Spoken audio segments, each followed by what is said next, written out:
So wake up and let the weirdness begin. It's the KVJ Show to start your morning.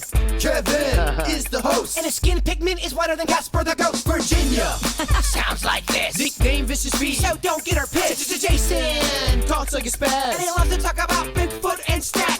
So get ready, here we go. You're listening to 97.9 with the KVJ Show. All right, hello and welcome to the KVJ Show. What's going on, everybody? Hello.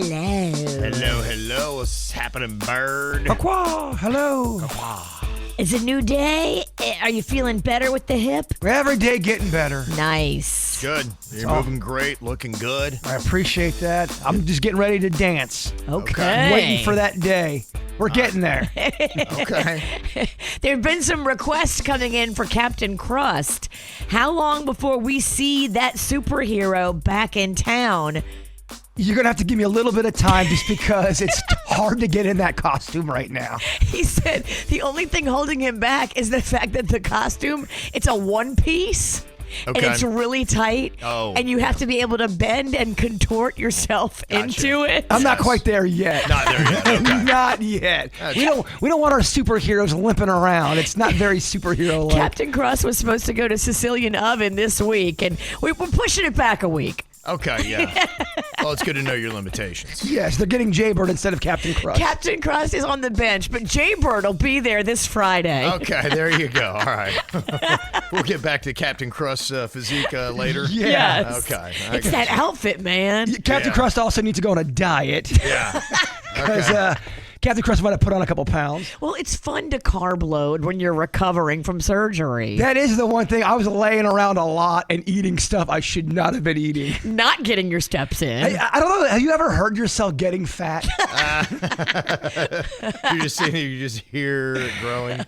Yes. Well, people don't look at Captain Crust and expect him to be svelte. No. You eat a lot of pizza, this is what happens. Yeah. It'd be kind of odd, actually, if he was in too good a shape. Exactly. Yes, all right. You got to do what you got to do.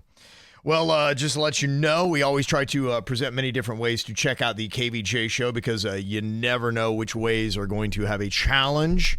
I know we've had some atmospheric issues for people that listen a little bit north. There's another radio station that's been bleeding in, so we say go check out one of the digital properties.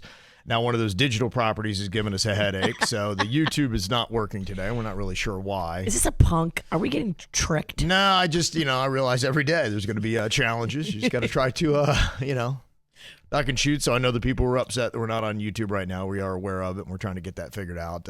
It's very finicky, that YouTube. So I don't know. There's not really much of an explanation. We have a possible idea why, but it still doesn't make sense. Well, that's what stinks is when if you're going to get called out for doing something wrong, at least tell us what we did wrong. We're kind of guessing what we did wrong. Yeah.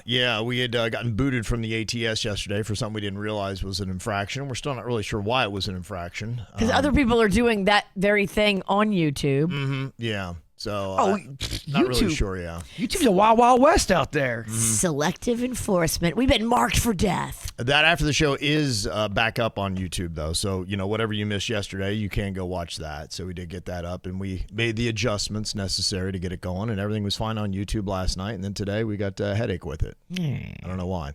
But we are streaming, so you can use the 97.9 WRMF app, or you can go to kvjshow.com. So there's still other ways that you can check us out there, and the video will be up a little bit later. We're recording it right now. We'll just not right now. We're not able to live stream there. Do you want a stress ball? I don't know. How about an 8-ball? No, that's that's all I need. Yeah. A stress ball is a drink. Oh, is it? I don't know if it's on the books, but it's a drink I used to drink when I played baseball. It's called a stress ball. Okay, because like a stress ball is also something you like hold in your hand and like. That's what I thought you meant. Grind it. Yeah, a stress ball is also a drink. It is a drink. Oh, okay. All right, I'll take that. Yeah. All right. Yeah. Unfortunately, I'm not allowed to have cocktails. Wah, wah. Yeah. Rolls. I know. They just do all kinds of stuff to kind of like keep trapped in, right? So we'll hopefully get to all that stuff. So we are aware of it, and there are a few issues, but we're going to try to get those ironed out as soon as possible. So we appreciate your patience.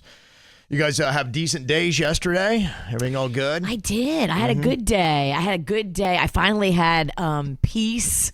I didn't have to run the streets like I had been doing, so it was nice to get my house in order. Yeah, your mom had got you on the run while she was here. Yes. Well, when she's here, everything's about Linda. And you got to be able to take care of Linda and watch Linda, because she gets a little squirrely if she gets loose, as you saw in the hallway here at work when I didn't have anybody watching her. Okay. So I've just learned now I can't multitask with Linda. If she's here, she is the singular focus. Okay. All right. It's probably a good thing. We live and learn. Yeah, that's true. Jbird, I saw that you're hanging with your pops. You got to love having him in town. Yeah, he leaves tomorrow, but I was introducing him to the wonderful world of gaming and video games. And I'm not sure if you've ever played a video game for an older person. It blows their mind. The fact that I could make my dad, and when he would walk up to I made my dad in a baseball game, a video game, and I tried to make him 1970s style with the mustache and the hair, and I played that for him, and the announcer will say, now batting, Randy Pennington. So his mind's kind of blown. It kind of looks like he's in a movie. It does, and I was showing that to him, and he kind of thought that the guy I made, he says, it kind of looks like he's drunk or on drugs or something. Well, it's 80s baseball. You're right. What do you want? Yeah, that was a fun little video. Yeah, it's always great to hang out with my father. I love him very, very much. Aw. Well, today is the beginning of the Major League Baseball regular season. Now, you only have really one game to check out. You got the Yankees and the San Francisco Giants. They're going to be doing a standalone game to kick off the season tonight. It is going to be airing on Netflix, which I think is kind of odd. We're doing a lot more sports on streaming, and I am a sports guy, and I've had some mixed experiences. I don't love it because it's not easy to flip back and forth between channels. Have you ever tried to flip back and forth between streaming services? Or accidentally sit on your remote control and get out of Netflix because you hit your remote with your butt, and now you have to go, oh, man, I'm in the middle of a movie. Dang it. Yeah. To get back in there, it sucks. It takes a hot minute, so that's one of the things. But if you go onto Netflix, they're definitely trying to gobble up all the sports between Netflix and YouTube and Amazon Prime. They're trying to get all these games, and even though we don't necessarily love it, that's where a lot of the stuff is going. The odd thing, too, when you got Netflix involved, of course, they're trying to promote shows that they already have on there. So they say tonight, Thing. Do you know the hand from the show Wednesday? Yes. That somehow is throwing out the first pitch. Addams Family Thing. Yeah. Yeah. And I got to tell you, if one hand throws out a better first pitch than I do, I'm going to be so upset. Is it pre-recorded, or is he doing it live like the Kevin Ralston did? I have no idea. I don't know how it's all going down. You'll have to, I guess, try to find a way to get onto Netflix to watch this game tonight to find out. I don't know. Don't have any answers. A hand with no body better not be better than you. That would be, yes. That would really be a hit to my ego. They say tomorrow then there's going to be a 14-game opening day slate. It is the earliest they've ever scheduled opening day in Major League Baseball history. I don't know why they keep doing that. In South Florida, we don't get it because we have spring training here, but I actually had been to a opening day game in Kansas City, and it was snowing. Oh. And that's why I don't know why we keep pushing the calendars of baseball later and earlier. Like, it should be in a window where the weather would be nice up north, and it's not necessarily nice in a lot of places. It's not. I just got back from driving through Tennessee. Yeah. And as a Florida girl, I was shocked. Yeah. When I got in the mountains, there was snow on the ground still. Right. I was like, what the hell is this? It can happen. Yeah, I remember a big blizzard that we had mid-April one year when I was growing up in southeastern Ohio. Whoa. It is not fun to hit baseballs in that kind of weather. No, it's not. Good luck with your knuckles. It's not fun to watch baseball in that kind of weather either. No, So, all right, let's make it earlier. I don't. Baseball always seem to be making those questionable decisions. It's hard to see the white ball with the white snow. Right. Where'd it go? I can't find it. It's on the ground somewhere. I don't know. Look for the red seams, I guess. Now, there is a new report that found that the average cost of a Major League Baseball game for a family of four in 2026 is going to cost you $225.90. Now, that's on average if you're going everywhere else. The great news for us, the Marlins are the cheapest in all of Major League Baseball at $159 for a family of four. Man, I just saw a old clip of the Marlins on opening day, their first day ever. That place was packed, man. You couldn't even Crazy, you right? couldn't see an empty spot in the stadium. Isn't that wild? It is wild. Yeah, I don't know that you're going to see that on Friday as the Dodgers or the Rockies come to town. South Florida loves a new shiny party. They do. And then South Florida is like, okay, I'm moving on to the next new shiny party. Bye, baseball. Yeah, we can tell we get over it pretty quick. It does show too. If you win, people do go and see you. If you're winning, you have to be new or you have to be winning. Well, I mean, look at the Florida Panthers. You're Remember what their right. attendance looked like about 5-6 years ago, and what it's looked like the last couple of seasons after winning some Stanley Cups. You're right. Yeah, winning does help sell tickets. The Dodgers' most expensive ticket, $413, is what you're spending for a family of four to go to a baseball game. Whoa. A little bit over $100 a person. We ain't going. Yeah, remember I'd always say, the Yankees are in town. That game's going to be sold out. Same kind of thing with the Dodgers. And the introduction of the Robo-Ump in regular season debuts today as well. They used it in spring training, so if you went to any games, maybe you saw it used there. It was used 1,800 times throughout all the spring training games, and they say that 52% of the time the call was overturned. Wow, that's terrible. You're getting it half wrong? Yeah. Well, I mean, that's when they call it out. Now, keep in mind, you got to give them credit for all the other times they get it right, but when it comes to a challenge, yeah, a majority of them are won and proven to be wrong when they make a point of it. But it just does kind of show you how many bad calls happen that can greatly affect games. And how much better robots are than humans. We should do that with every job. Have a challenge. If someone calls you out for something as an employee, go, I want to challenge that. Let's see if that really happened and see if you win the case. Yeah, thing for us, I think we always know when we make big mistakes. Very public. I think the robo called out Kevin's first pitch. Yeah, I did. Yeah. Did it? It did. Said it was awful. There wasn't any question. They say that pitchers got the call overturned 60% of the time. Batters got the call overturned only 45% of the time. And they say maybe it's because their view is not as good. And also, too, maybe you feel like, okay, I have more to lose. I look like a fool because I let that ball go by. So we'll see how it goes. Baseball season is beginning today. All right, well, people were saying that there's no Tampa interference today, so we got a YouTube problem, but it looks like atmospheric stuff to the north of us is cleared. Okay, thank you. One problem is gone and the new problem is here. You know what? I can deal with that. Trade out one for the other. I'm all good with that. I expect there's always got to be at least one fatal flaw at all times. It is KVJ. That's just the only way it rolls. And if the equipment's not the problem, one of us is the problem. Yes. So glad you can hear us today, Port St. Lucie. Everybody else, you can check us out on that streaming app. Like I said, just go and download it. Look for WRMF in your app store. Well, I think it can be very tough when you've been in a relationship, you have a child with somebody, then you split, and then they start to get with somebody else, and then that somebody else starts having contact with your child. And we get a ton of emails about this kind of stuff. And now we've got a woman who's upset because her ex-husband's teenage girlfriend is now playing swim instructor. Wait, ex-husband's teenage girlfriend? Sounds maybe worse than what it is, but it's not great. He's 45, she's 19. Oh, my gosh. That's an age gap. Now, she obviously is paying attention to everything that is going on with this 19-year-old being so close to her child. They've got a 2-year-old son, and now the teenage girlfriend is teaching the young toddler how to swim. And she did not get any kind of warning about this. There was no conversation, not a heads up, nothing. She said, I found out because somebody sent me a video that she had posted on her social media of her training my toddler to swim in the pool with her. And, of course, she is wearing the skimpiest of bikinis. She brought her own flotation devices? Yeah, she did.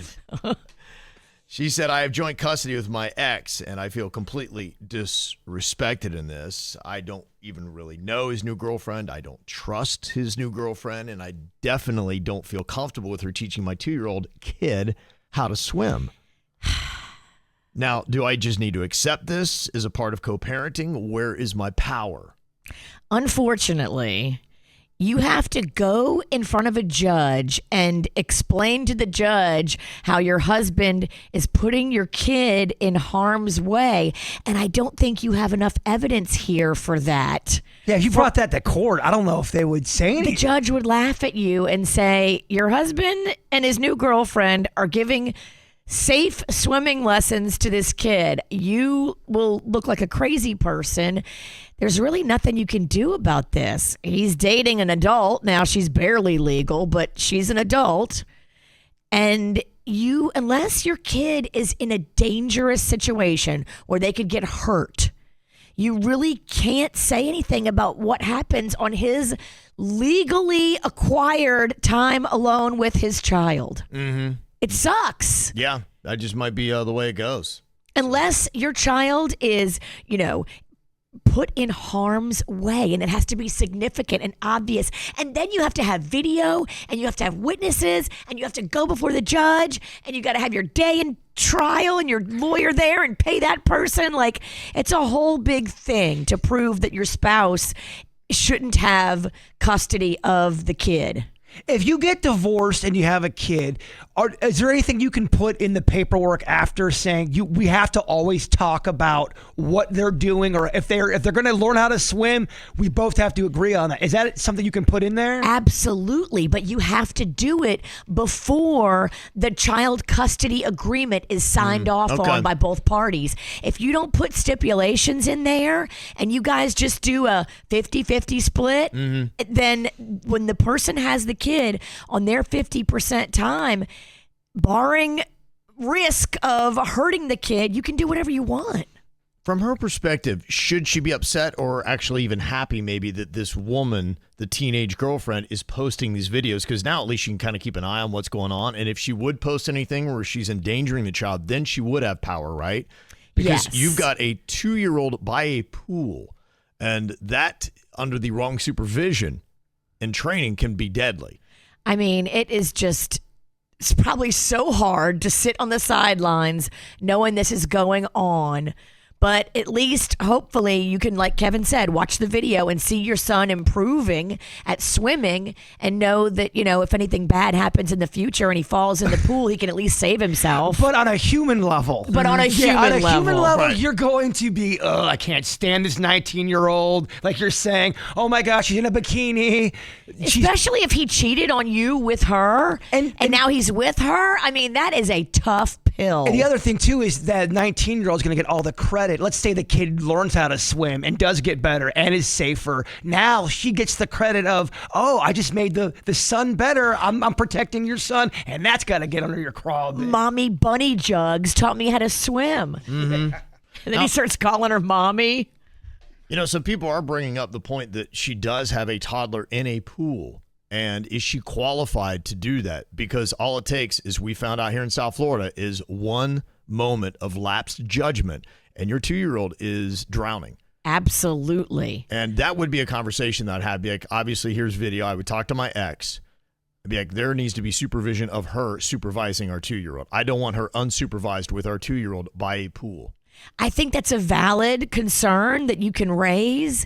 But if you go in there and you show a video to the judge of her giving I'm not saying the judge right now. I'm saying to the ex right now. Right. And just saying, look, I'm keeping an eye on this. I understand what is going on. I may be powerless in this, but I can still watch. And if any kind of slip, or if I have anything on video of her putting our child in any kind of danger, I would imagine that could be powerful to a judge. Sure. Yeah, but you'd have to have video. Any kind of risk. You'd have to have video of That's what I'm her saying. She has being video. negligent. Right. If she has video of her being negligent, then she has power with the judge. Yes, I would think so. Okay. So I would just kind of keep watching her social media, hoping that she's posting these videos and hoping she makes a mistake. Learn an AI program and get that video and have her start yelling at your kid, but do an AI version. Make it really realistic looking and show that to the judge. Oh, gosh. That's where we're heading, Virginia. I know. It's scary. You're joking, but that could really happen. You saw that AI video of Will Smith eating spaghetti? No, I did not. It looks real. Yes, I did, yeah. I saw the original. I saw when they have updated how they've improved it. Oh, I'm afraid of this AI world. Yeah. Somebody says, why does Virginia try to act so shocked and disgusted when it's large age gaps with older men and younger women, yet she celebrates the same age gap if genders were reversed and the woman was much older than the guy? Yeah, Nikki, answer for yourself. Duh, I'm a hypocrite. Okay, all right. At least she's honest. Isn't it obvious? Well, it looks like the legal world is against some of these social media platforms. At least they were yesterday, as Meta was in front of a judge trying to defend that they are not bad for your children. but the judge disagreed. A New Mexico jury has ordered Meta to pay $375 million. Wow. In this class action lawsuit. To who? I think it's to the people that were involved in the class action lawsuit. They say the verdict follows a 6-week trial over claims that Meta had misled users about safety on Facebook, Instagram, and WhatsApp and allowed child sexual exploitation on its platforms. It was accused of giving predators access to minors and ignoring internal warnings about harm to young users. Wow. Mm-hmm. Yeah. Wait, they don't care about us? I'm shocked. They only care about profits? Whoa. Yeah, it'll be interesting to see, as these kind of things start to happen. And, I know there are a lot of complaints, and we brought up Roblox before, that platform, and I've got a lot of KVJ Nationers that come back to me and they say, look, it's fine. If you're a good parent, Roblox is never a problem. But I just keep seeing these articles as to, other stories are happening. There was one just last week. There's so many parents like me that aren't tech savvy, that don't understand, oh, wait, this is not just a video game like Nintendo in our day or Pac-Man. Like, it's actually opening up a portal to all kinds of strangers to have access to your kid. And not every older adult understands that. We were always raised to not talk to strangers, and then video games did exactly that. You're allowed to play and talk with strangers. Yeah. Yeah. Mm-hmm. And then the strangers figure out where you live. And then the strangers build a relationship with your kid. And if you're not in there watching and you don't understand this technology, now you've got some stranger gifting your kid and grooming them from like 3 states away. I know you guys aren't in the gaming world, but it gets weird. There are some weird people. I mean, Denny's has a story of a guy that said he's going to hunt him down, find him. In fact, I shouldn't be talking about this again, right, Denny? Sorry. Yeah. That guy threatened to come to Denny's house and kill him. Denny's turned off his video game system. He's like, this got too real. It is kind of crazy. So these civil penalties that they get, $375 million, I don't know if that is enough to really even rock Meta. When you consider the billions that this company brings in, does that really even put a dent in it? Does that dissuade them from what they're doing at all when it's successful? Great question. Probably not. So they say now 28% of social media users admit that they are heavy users who spend at least 2 hours a day on social platforms. Because they have engineered these social platforms to trigger our pleasure centers. They psychologically did the research. They figured out how to trap us and make us want to keep coming back for more, like a social media junkie. Maybe Gen Z has this one completely right. We need to get away from the digital world that is just sucking us in. Have you noticed every single year we seem to move more and more into this world where we are reliant on our digital technology for everything? And if anything happens to it, you notice how it can wreck your world? You ever spend a couple days without good functioning internet? You just have. Oh my gosh. It is an absolute nightmare to do what you have to do for your daily obligations and to not be able to have the tools that you've been accustomed to. And now the thing that I've realized, there's not really a fallback for it. And I've seen all this stuff as we become reliant on electrical grid and having all of this kind of space to store digital information. You just start to say, man, is this the right move? And it seems like the move that Gen Z is making is to an analog media world, but maybe we should all be making that move for everything. You start thinking about it, and I thought about this. I don't really own any music of the last 15 years, at least, because I have that whole rental thing, and you're leasing your music. And Denny's was talking to me yesterday about how he has a closet just with all of his favorite music that's backed up. So if that all went away, he would still have a way that he could listen to it. He still has all of his DVDs, and we had a big old heart-to-heart about it. He goes, look, man, if the digital does go away by some chance, at least I have that tangible thing in my hand. No one can destroy that. I have it. Yeah, and it's almost like you need that. And they say that Gen Z is now moving to a world where they're getting away from that stuff. It includes anything from vinyl records to CDs, cassette tapes, VHS tapes, DVDs, and even Blu-rays are making a resurgence now and coming back alive because of the younger generation saying, you know what, I like, having something that is analog. And the reasons why, one, I remember when we were younger, in our 20s, vintage was cool. Remember when it was in the 90s and everything 70s was cool? And you're Sure. like, because, it just fashion for some reason goes on that 20-year cyclical thing. And so anything that's vintage is cool. But they say the older formats are what feels new and unique to them because to their world, they never had it. To us, it's old hat.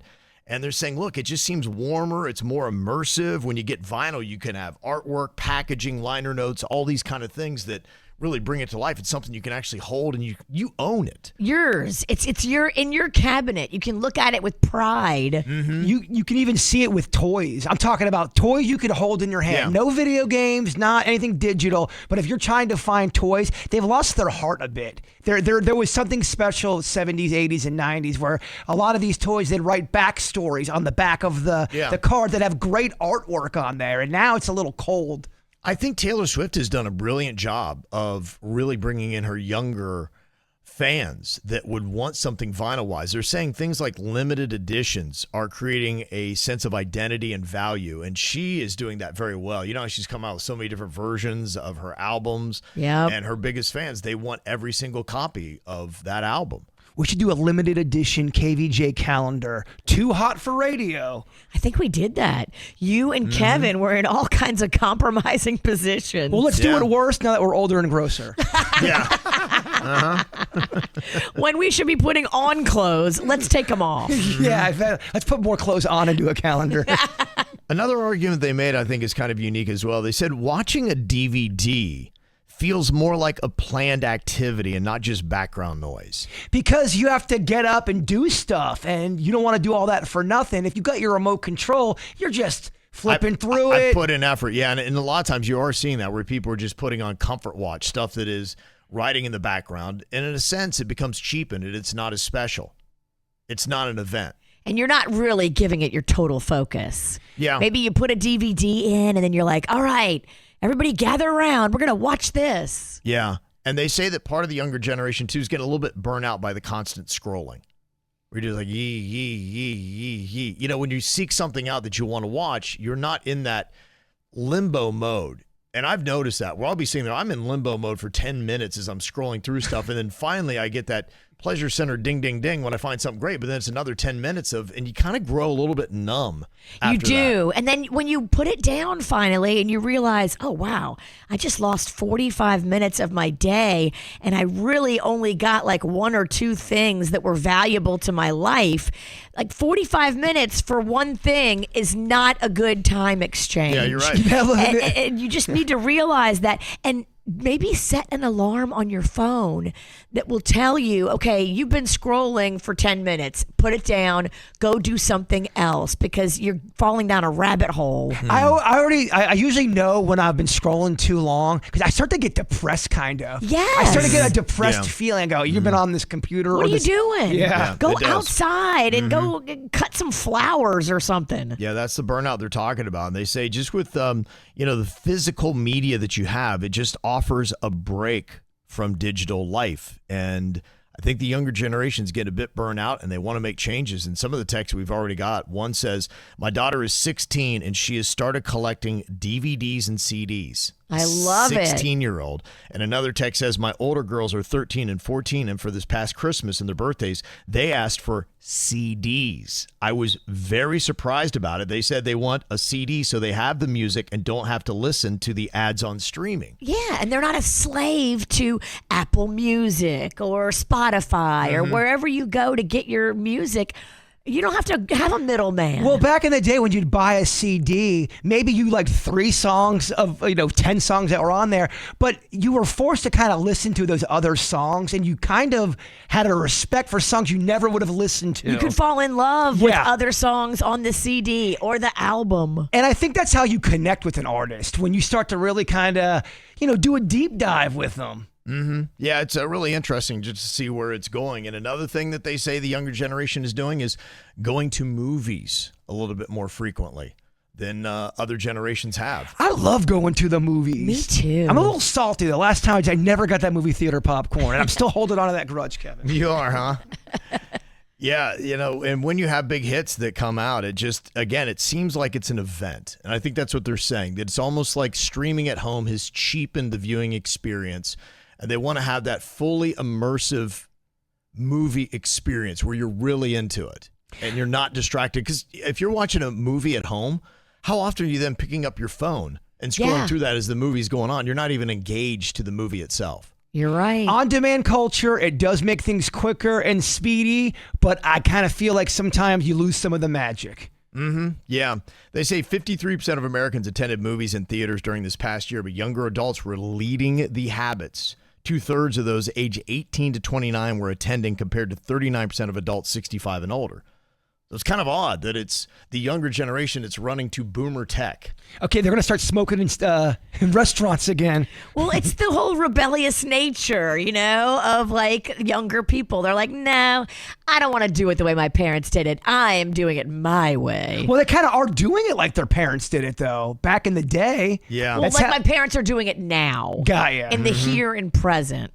But they still have a long way to go. They say that the peak of box office revenue happened in 2002 at $16.4 billion. Last year, we were at $9 billion. It's down. Down a good bit. So they've still got a long way to go to climb back to the glory days of going to the movies, but it is starting to turn the other direction. Looks like South Florida's got another show that is going to be showcasing our lifestyle here. Going to be on a big platform, too. Netflix. It's going to be their second run, too, at doing a showcase on Wellington and polo. Fancy. Yeah, I really got into the first one that they had done, and it was done by Prince Harry. Meghan Markle, they made a quick little appearance in it as well. Boy, things have changed.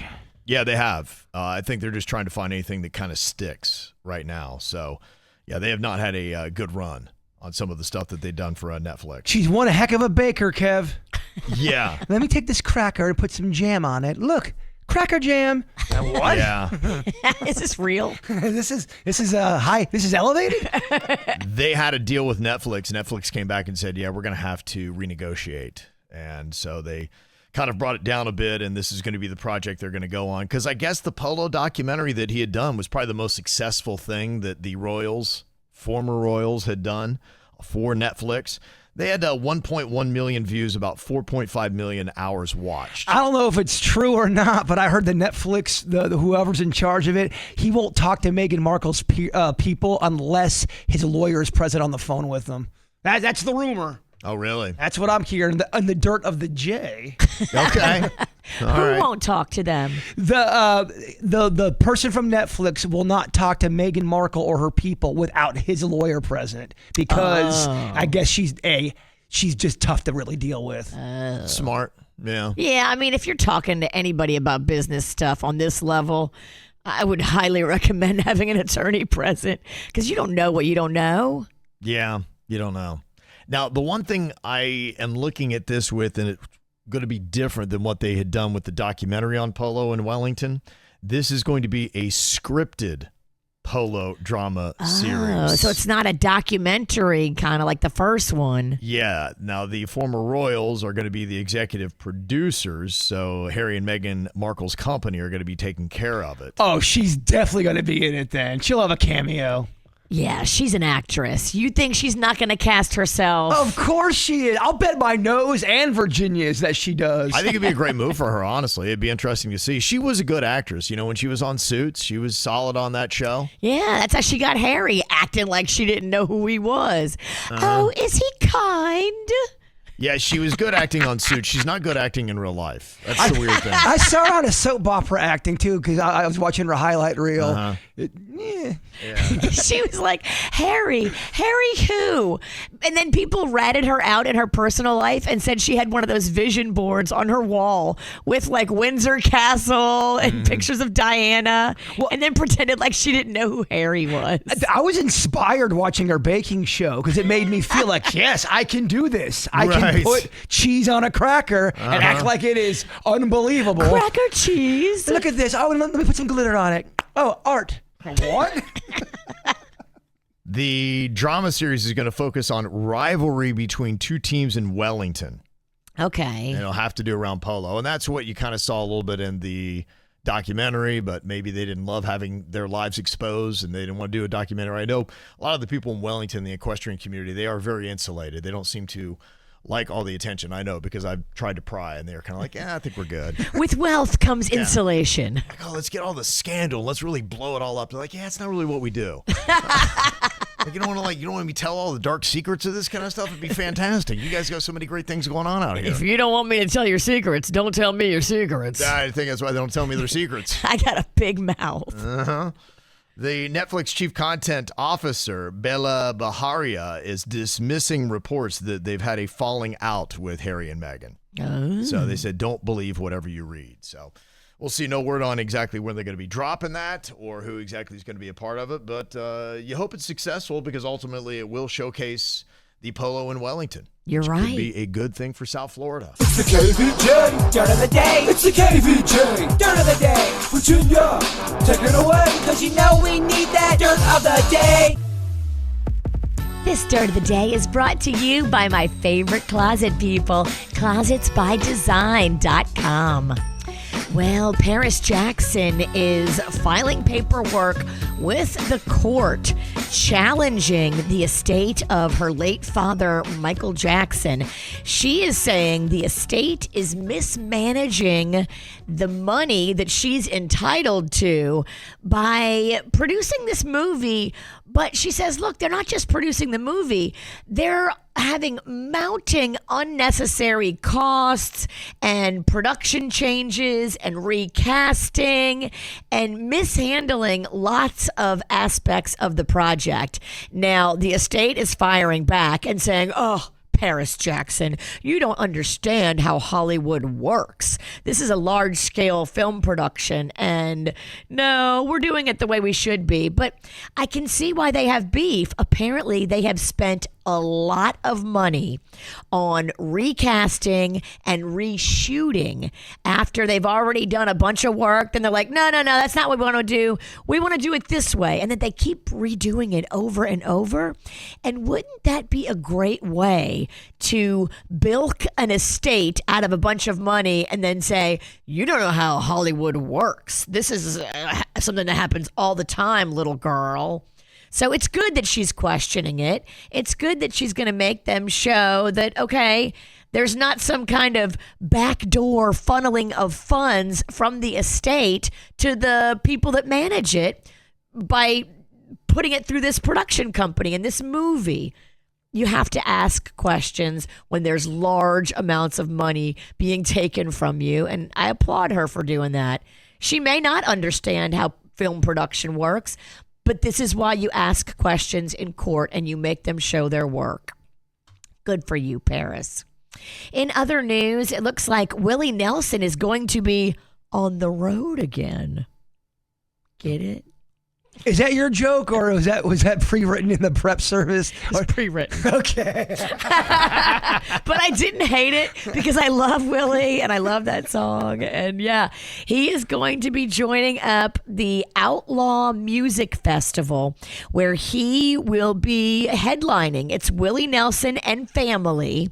And then you've got Sheryl Crow, the Avett Brothers. Ooh. Also,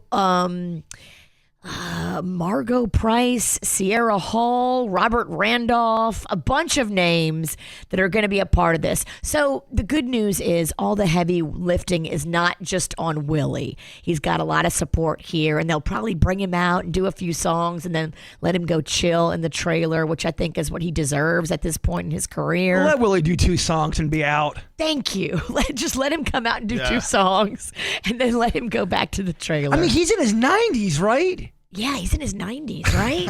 Wow. I mean, I get tired. Late 80s at least. I mean, 90s. You're tired, right? You are tired. And he's been at it for quite a while. So, yeah. But if you want to see him, the 2026 Outlaw Music Festival that is traveling, it starts July 3rd in Irving, Texas, and then travels around. Finally, here, the beef continues in the Chrisley family. You remember them, right? Todd Chrisley and his wife, who we think is a beard, were sentenced to do many years of prison, but when they were pardoned in May of 2025, so they are out. Todd and Julie are out, but they still have beef with one of their kids. Now, Lindsay is apparently the kid that they are not talking to because Lindsay helped the feds in the case against them. Now, she denies that she helped them, but a lot of people said Lindsay helped them. So Lindsay and her parents have been estranged. So when her new boyfriend wanted to propose, he took to social media to ask Todd Chrisley's permission and for their daughter's hand in marriage. He did not do it face to face because she and her parents are still estranged. When you work with the feds to lock them up, I can see why there's family beef. And that's what's going on in your dirt. Have you seen this thing that American Airlines is now offering where you can buy the entire row and put down a mattress and just kind of like sleep? I was like, it's kind of an interesting little configuration they got going on here. Wait, what do you do? You basically take over the entire row and they lay down a mattress and you can have that row. And they were selling it like, okay, imagine a mom with her 2 kids. It's like now you can lay down in that space and you, in a sense, own the entire row. This is one of the things that they're trying to sell it as. Now, is it going to be one of those things that's going to revolutionize airfare, or is it just one of those things that's not really going to be a big deal at all? I think it's kind of interesting to take a look at it. You got to talk about the cost and all that kind of stuff, but would you like to be able to lay down? And my question is, do you have enough room to lay down? Imagine if you tried to cram a little bit of a mattress in there. Do you have enough space? Let's say you're with your 2 small kids. I don't know. You could put a mattress in there. I mean, you do have enough room to lay down. At least I did. I laid down across 3 seats before and took a nap. But I just got lucky because there was nobody sitting next to me. If I had to pay for all 3 seats, I couldn't afford that. What happens if someone falls asleep? They start snoring or sleep farting. That's just a part of flight. Yeah. The plane is so loud. Trust me, because I know it muffles farts. Not all farts. That's not true. That's a false statement. I have heard a fart loud and audible on a plane. Farts on a plane. If you sit by the end, if you're a farter, you should sit by the engine. Always. Now, they say this would pretty much be in first and business class, and the costs for a lie flat seat in business typically ranges from $5,000 to $10,000 for a round trip ticket. That seems a little steep, right? That is a lot. Yeah, kind of thought so as well. So I saw them like, yeah, it'd be nice. Have you ever seen those planes where people take and they've got kind of like that little cubby and it's a bed and there's a TV that's kind of right at the end. It's almost like having your own little just pod. That's how it, sleeping in. If you fly international, like the whole front of the plane, like the first class, that's what it is. You get that little pod. It is fancy, but it's like $3,000 minimum. You have a tough time falling asleep in a car, Kevin. I do too. Could you sleep on a plane? I never have been able to sleep on a plane, and I don't know if I could. Even if I were kind of laying down and a little bit more comfortable, I don't know. Maybe I could. I could. I slept like a baby when I just got lucky and there was no people in the other 2 seats in my row, and I was able to lay down. Like, it was lovely. No, you can sleep. I can sleep. What is your biggest strategy for how you try to sleep on a plane? Do you use the neck pillow? What is your strategy? And which seat would you rather have? Do you want the aisle? Do you want the middle? Or do you want the window? I personally always pick the window because then at least you can like lay against it. You can fashion some kind of little, broke down pillow system or some kind of little neck device. There's a new neck device I saw on Instagram. I don't know if it's a scam or not, but it's this thing you wrap around your neck and then it's got like some kind of support system within the pillow. And it's really like keeping your head from falling over and doing that thing where you like fall asleep and you jolt your neck. Yeah, I've seen that. When you go on Instagram, they have all this kind of stuff. And I've seen the one that's now, it wraps around your whole neck. And your head. Yeah, I've seen that. That's the new thing that I'm seeing all over my algorithm. But I don't know, like, is it in practicality? Has anybody bought that thing? And does it work as good as it does in the video? I'm with you. I like the window, but if you have to pee a lot, or you got a case of the ibs. You're right. You have to make a whole production. So that's why it's good to be at the end. But trust me, the aisle seat, I got banged so hard in my elbow. That is sexy. Whoa. In my elbow. What was his name? And I didn't see it coming either. And it hurt. If you sit on the aisle, yes, you are susceptible to not just the beverage cart, but also other passengers hitting you. Yes. I have been hit by a large lady's luggage a lot in that seat. It just happens. Mm-hmm. They say if you want to look into this, it is called the Relax Row. And it's designed primarily for families on American Airlines. It's a comfortable space for travelers with small children, couples, and solo individuals who just want a nice little snooze. You get a custom-fitted mattress pad, a plush blanket, and additional pillows to enhance your flying experience. Custom-fitted mattress pad. Wow. Okay. Mm-hmm. So they give you the equipment to make it into a little mini bed. Yeah. That's, in a sense, what you get to do. Do you have Relax Row? Do you have privacy at all, like a covering? No, that's the whole thing. It's just like you would have any other row. If you took up the row, and yeah, you see how some people do that if you're on a flight that's not crowded and somebody just kind of sprawls out. Yes, that's like the dream. Yes, but now you actually, the whole row, from the seat in front of you to the whole back of your seat, you have a mattress that lays down now that's flat. My girlfriend said this trick worked for her when she flew international. Her husband bought the window seat and she bought the aisle seat. Okay, follow me. So the middle seat was still open and they could sell that if they wanted to. But I guess nobody bought the middle seat. And she was in the bulkhead, which is like the first row of coach. Okay. And so what she did is she let him lay. Nobody bought that middle seat. So he laid in all the seats and she built like a little mini bed on the floor. She brought blankets and pillows and laid on the floor and made a little mini bed right in front of him. And she said that worked good. And then they only had to pay for 2 seats, but got kind of basically 2 full places to lay out. Okay. They say if you're going to be taking one of these Boeing 787 aircrafts, it's going to start in 2027, and there will be about 12 rows per aircraft that's going to be available to do this. Now, the pricing has not yet been announced. Yeah, that's the thing. Is it going to be affordable? No, of course not. If it's over like $1,000, that's not affordable for families. Yeah. Might not be. Rich families. Yeah. Yeah, the rich people are going to love it. So what's going to happen when you now fly the American Airlines?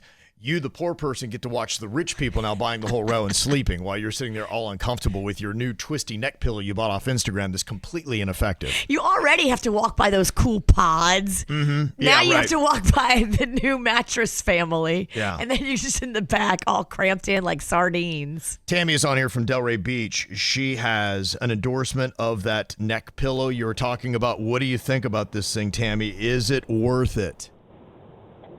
Yes. Good morning, KVJ. Love you guys.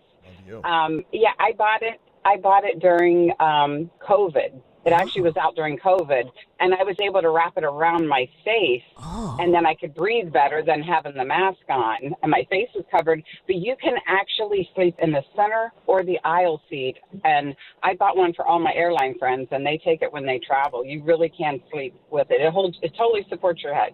Wow. Yeah. Thank you. Yeah, Tammy. A lot of people are actually texting in, and they're endorsing it as well. So, yeah, hold your head up, and there's no bobbing whatsoever. Wow, that's amazing. Mm-hmm. Okay. All right. Well, there you go. Something to check out in the year 2027, or check out that neck pillow now.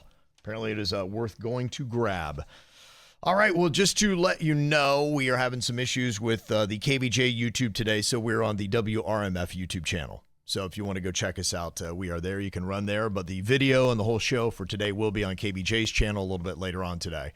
we're just having a streaming issue going on this morning. So just to make you aware, but luckily we got a gazillion different platforms and apps and all that kind of stuff to check us out. We like to play hide and go seek and make you have to hunt for us. And I think we're in an El Nino year. Things get a little weird during El Nino. Okay, yeah. Atmospheres and wire crossings. Yeah. You've been El Nino for a long time. I have been.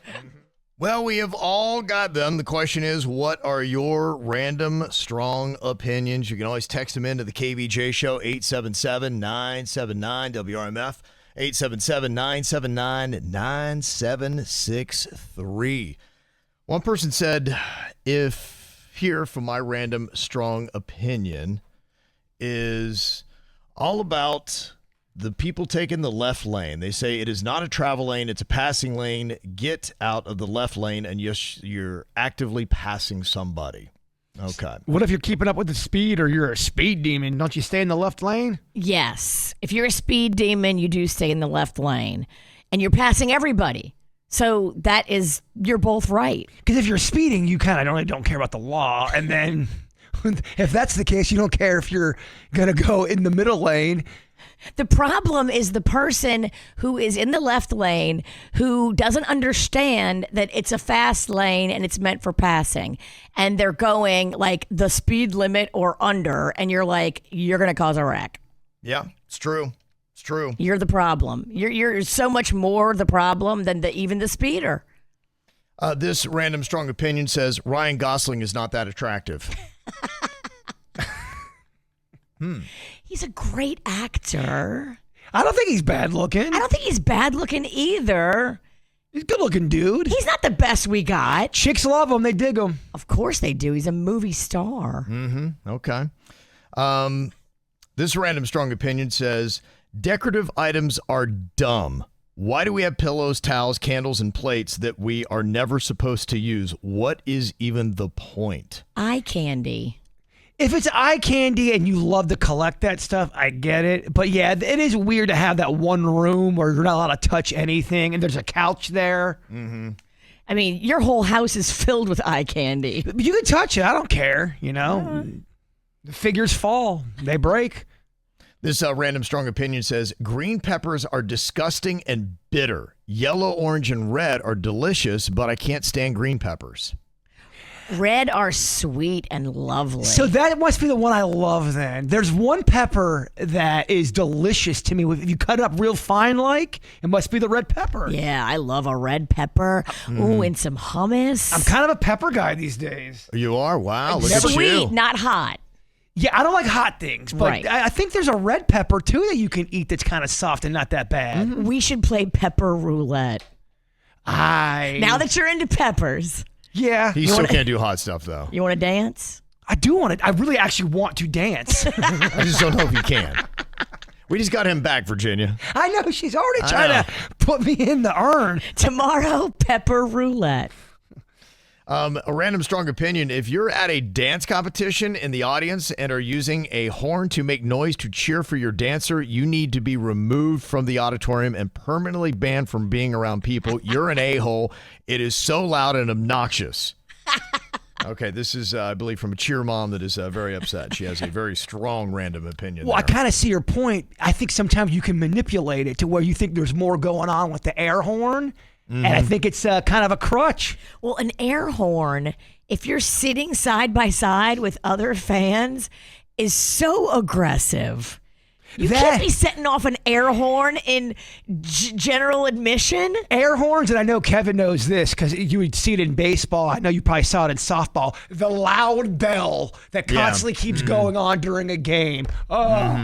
Yeah, we'd played some teams that they would bring everything from cowbells, or they would take a bunch of change and put it in milk jugs, and well, they made a lot of noise. It was like you were at some soccer match. Can't do that at golf. And were they doing it to root for their team, or were they doing it to distract your team? Both. Both. Yeah, you just when your the side of the team brings a crowd that's got weapons or props, you're a little intimidated. Yeah, I remember we played Miami Wildcats and girls softball back in the day, and they shook us because they were all Latino, and they came out, and our gringo girls just weren't ready for it. They brought that heat. Well, it's kind of crazy. I went to the Inter Miami game last week, and they've got it's amazing. In the one end zone, I don't even know what they call it in soccer, but they're just playing drums and trumpets, and they got flags. They don't sit down. They are making noise the entire match, and it really brings a lot of energy to the stadium. I love it. It does. It can change the momentum of a game. But it can be intimidating. So if you're not ready for it, if you're a 9-year-old girl playing softball, and their girls are already bigger and stronger than ours anyway. Your girls got shooketh. Oh, we got shooketh. We were spun. 100 We had some crushing defeats to the Miami Wildcats. You got all those. You got 150 fans just throwing cowbells and changing buckets. Like, what's happening? Well, our girls almost got PTSD. I remember walking up to the field, and you could hear already the cowbells going. Are we playing Miami? No, we're not. I don't know what's going on there. And then we get to the field. They're all peeing down their leg. Yeah. I can't do this again. It was good. Two girls wet themselves in fear. It was rough, man. I'm telling you. You remember me talking about a week or so ago about this term that they kind of coined called the Alpine divorce? I was like, they got to have a word for everything these days. It's pretty crazy. And I was like, there's not a lot of this that is going on. And what it is the Alpine divorce was guys breaking up with their girl by taking them out on some kind of nature walk or hike and just abandoning them. Oh, my gosh. And there are a couple stories that have popped up on social media. One was of two ladies that were out hiking together, and they found this woman just off a trail. She was crying. She was lost. And she's like, I don't know what it was. My boyfriend brought me out here, and he just left me. And then there were other people that were kind of jumping on and telling that story, and they're like, this is what an Alpine divorce is all about. There's also a case right now of a guy that took his wife up on a mountain and then tried to inject her and push her off the cliff. There's another case where a woman does push off her husband. What did he do? He died a horrible death. I just think this is a thing. Yeah. Like, people take you out in nature because they know that no one will hear your screams. It's in a lot of cases where people they'll lure someone out there, even in a friend group, and the person will walk in front of them and they whack them. It is crazy. And I was looking at that story you were talking about. It's a Hawaii doctor who's on trial after allegedly trying to kill his wife during a birthday hike on Maui. I mean, he threw it all away. A Hawaii trip. He's a doctor. She lived because other people on the mountain heard her screaming and they came running, and he's standing over her, like trying to inject a needle into her and kill her. And they saw that. Wow. And the only thing that happened was, there was somebody that came to her rescue. Yeah. And the bystanders saved her life. Yeah. Because you got conflicting accounts, but there's physical evidence and then the wife's testimony. She was covered in blood. He tried to hurt her really bad. Just crazy. But how many stories have come out here in just the last couple of months? I'm like, I thought it was one of those things. I'm like, there's no way this is a thing. It's a thing. Yeah, the one I'm talking about, I'm almost certain they were on their honeymoon. They were married for maybe 8 days, and she pushed him off a cliff. Damn. Yeah. So honestly, I just don't know if going don't out on go. that nature walk, go. You know what? Say like, I'm gonna hang back and get room service, hun. Because otherwise you would think that would be a lovely experience, right? To go out with your partner and go on a nature hike. I mean, what a better date than that? You can't trust nothing. It would be so easy to get me. I would fall for that. Let's go for a nature walk. Yes. Lead the way, Bird. Okay. Done. Luckily, Honeyface don't have that kind of murder in her heart. Thank goodness. Yeah. So honestly, if you do go, I would almost do like a Hansel Gretel kind of thing. Drop some crumbs or make sure that you're prepared. Take a weapon with you. You don't know what you're going out for. You think you're just going out for a lovely little date with your partner, and here either you get ditched or they try to kill you.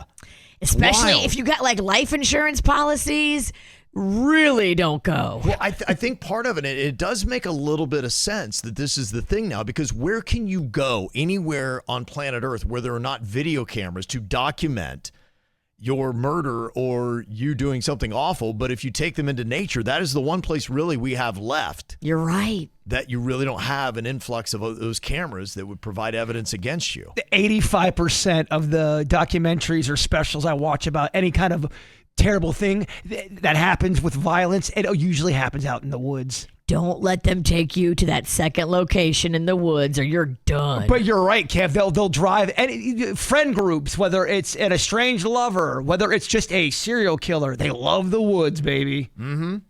Now, talking about how they have to have a new term for everything, like the Alpine divorce, which is what happens when somebody ditches you and breaks up with you while going out hiking, or even worse. Horrible. They now have a new thing that is called forest bathing. Forest bathing. This is the term that they call it when you go out and immerse yourself in nature. Isn't it just going out in nature? Do we have to call it forest bathing? Forest bathing. Forest bathing? They now have forest bathing organized groups that go out. One program is in North Carolina, and you can go on a mindful walk and a sensory exercise that promotes mental clarity, relaxation, and a deliberate break from daily pressures. Why can't we just say you're going out in nature? Why do we have to say you're taking a forest bath? Because, Kevin, it needs a definition that's all encompassing. Right. I am forest bathing. Okay, well, there you go. But again, we know we can't go forest bathing with a scummy dude because he's going to try to off you on the trail. Or a girl. If your wife doesn't like you that much, don't go on that hiking trip. I'm going to get a grilled cheese and massage it with butter. Just say you're going to put butter on it. Never mind. What? Never mind. Denny's, please edit that out. Can you tell he's hungry? Look, they all won't hit, all right? It was not a good joke. Denny's, you got to feed your baby. Edit that out, please. Okay, we're going to see how well we know the show here today. The big question, do I know Jbird better than Virginia knows Denny's? That is the ultimate question. So we got our subjects here, Jbird and Denny's. Make sure you have a piece of paper and a pen. You have to write one thing down here, at least. Okay. Do you need a pen? Yeah, thank you. I got you. Thanks. You can use this cute panda pen that a KVJ Nationer gave me. Look how cute. Thank you. Okay, here we go. The first question. Virginia, what do you think here? Has Denny's eaten a donut the past week? Is that a yes or a no? That's going to be a no. Going to be a no. He's been trying to be good. He a few months ago, maybe yes, but not a few weeks ago. Denny's, have you had a donut in the last week? I have not. Okay. All right. I feel like those are just calories for no reason. He's a smart eater these days. Am I supposed to answer this? I don't want to ruin the game. Am I supposed to answer that question too? You will as soon as I get my answer. Guy, okay. I'm a little rusty, getting back in the groove. I'm going to say Jbird has had a donut the past week. Am I correct? It's not a yes, it's a hell yes. And not only have I had a donut, Klepto's wife from the snack pack, she taught us how to make ice cream sandwiches with chocolate donuts. Ooh. And I'm not going to lie, a bit addicting. Okay. I have been going ham on some donuts. Ice cream donut sandwiches. I'll do a little tutorial. Okay. It's really just take some donuts, take the chocolate, invert it in, and then slab that baby up with some ice cream. Already you're more interesting than Meghan Markle. Right? Yes. Call Netflix. Okay, do these two gents like oysters? I'm going to say a no for Jbird. Am I right on that? Hate them. Okay, I thought so. Virginia, what about Denny's? Oysters. I mean, I think he'll eat them, but he's not like me. He doesn't seek them out like a mad dog. Okay, well, the question is like. So Yeah. I like cooked oysters. I do not like raw oysters. So where's that fall? No, you said you said like and oysters together, so I'll give you a point on that. Okay. Yeah, I like regular oysters, but the raw ones, man, I don't know. That's an acquired taste. You got to kind of grow up doing it. if you try to pick it up in your 30s, it's. I don't think people can do it. I remember I was drunk at a college party and I ate. I was like, "What the hell is this?" Like I couldn't believe That would it. throw you. Yeah, if you were that is the last place I want to eat oysters, by the way. Yes. Drunk at a college I party. was like, "What is this?" Why am I eating a snail? How terrible are you going to feel the next day? Not only all the alcohol you put in your system, but probably spoiled oysters. I have never been sicker than when I was in an oyster eating contest. Raw oysters. I ate like 46 of them, and I had to go home. That wasn't that long ago. It wasn't that long I ago. remember that. It rocked me so hard. And telling me. Tyler Cameron was sitting next to me doing it, so I was trying to look cool and like I wasn't disgusted by the whole experience. You're trying to look like you don't have to crap your pants. Yeah, I'm tough. I can do this. And meanwhile, I was like, oh my God. After Oyster 12, I wanted to tap out so bad. Okay, has either Jbird or Denny's taken a bath in the past week? What do you think about with Denny's, Virginia? Oh, a full-on bathtub? Yeah. Mm-hmm. No, Yes. he has not. He is a new dad. There's no way. Denny's? I have not. He has not. Okay. I'm going to say Jbird has. I have not because I'm not supposed to take a bath to have my scar submerged right now. Really? Yeah. So you're sponge bathing it? I'm a shower guy right now. Oh, you are? Yeah. Wow. Okay. All right. So I know he loves his baths. I do, believe me. I'm missing it. All right. That might be the big separator here. Wow. That's the first miss that we've had. Okay, Virginia's got a perfect 3 with Denny's. Okay, does Virginia believe that Denny's pees in the shower regularly? What do you think, Virginia? Regularly. Regularly, I'm going to say no. He's not that much of a cowboy. He's done it, of course, Uh-huh. but he doesn't do it on the reg. If you ever had the urge in the shower, Denny's, do you just let it go? It's rare. I don't do it that often just because, I mean, I don't know. It's because I usually go to the bathroom right before I get in the shower. I'm big on getting all that stuff done first and then cleaning up afterwards. Right, So, I right. mean, there's just not much left in the tank. He's a clean guy. I'm going to believe Jbird does not regularly do it either. Am I right? Yeah, it was a young person's game. But it grosses me out now when I think about it. I'm like, I don't want pee in my shower. It's got to go right in the drain for me if I do it. My toilet's right there. So And you're also a guy that loves to take a bath. yeah, I live alone, so it's not like I can walk out of the shower naked and just, let the stream fly. Yeah. And this is why we need cameras in your house. No one wants to see this. Bull ass. I just so I can mock it. Okay, and this is the question here. Does Jbird and Denny's know what the J in Donald J. Trump stands for? I don't think. Middle initial. Do you know it? Do I know it? I don't know if I know it. Okay. Oh, I'm going to say that Jbird does know. Did you guys write it down? Oh, no. Okay. All right. I'm going to say that Jbird does. Oh, I don't think I do, Kev. I don't know. Jacob? Okay, you do not. Oh, gosh. I didn't do much better. I put John.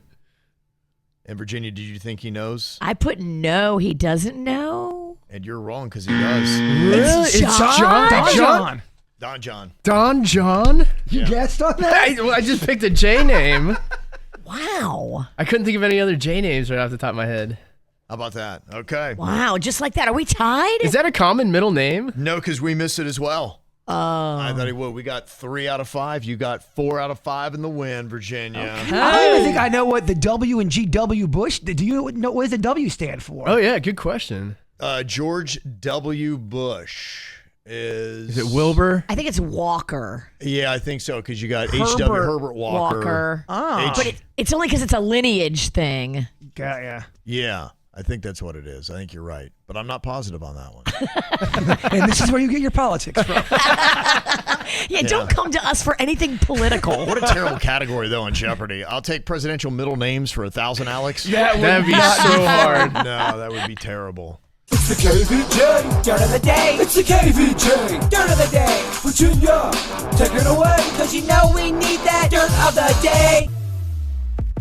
This Dirt of the Day is brought to you by my favorite closet people, closetsbydesign.com.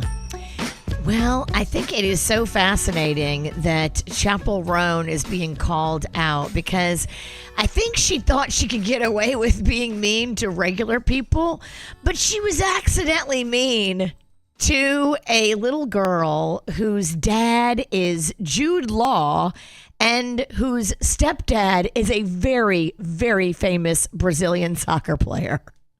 This all happened at the Tangara Palace in Sao Paulo, and it is the same hotel where Chapel Roan was staying and where this little 11-year-old girl was staying. And the problem is that Chapel has been mean to other people about her privacy policy. We've seen her yelling at paparazzi at Paris Fashion Week. Don't go to Paris Fashion Week and be on the street if you don't want paparazzi to follow you and take your picture. Is she the one that kind of is disgusted when people want a picture of her? Yes. And she's like, oh, I don't want to take a picture with you. You should understand that. Respect my privacy.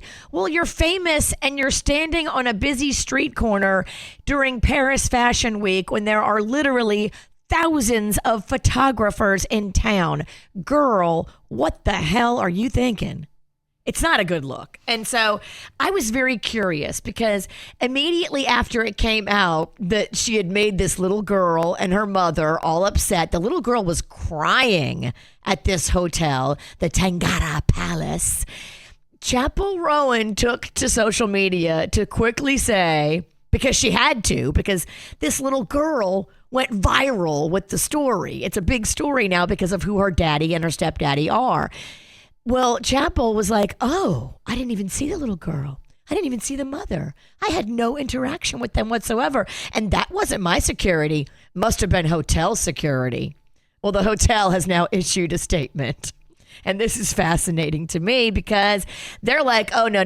We're not going to be blamed for this. Now, normally we don't comment on specific incidents involving guests due to our strict privacy policy. But statements from the family, meaning the 11-year-old girl and the daughter, make it clear our position. The hotel is not involved in this situation.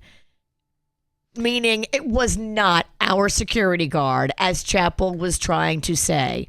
Now, the security guard came over and spoke in a very aggressive tone and berated the 11-year-old to the point where she started crying. I love the fact that in her apology, she's like, I swear, I don't hate children. She had to say she doesn't hate children. Well, if you don't hate children, then don't set your security guard over to make them cry because you look like you hate children. She really has to adjust quickly to this part of her fame, and that's how to treat fans and how to deal with this. And there is definitely concerns about your safety. There's also times where you want your own privacy, but how you handle fans is a really big way on how people look at you. You look at Taylor Swift, who does it right. You look at Justin Bieber, who you look at Chapel Roan, who's not doing it right. People really watch this stuff and they judge it. If she wants to have a good career and have her fans love her, she needs to have somebody come in and say, here's how you handle the fans. Here's what we got to do to get the right people around you. And I love her music. I'm telling you this story as a person who loves Chapel's music. Right. But now when it comes on, you know what I think? I think about these stories. And I'm kind of like, I can't separate the woman from the music. I got a bad taste in my mouth. And I think a lot of fans are going to have that.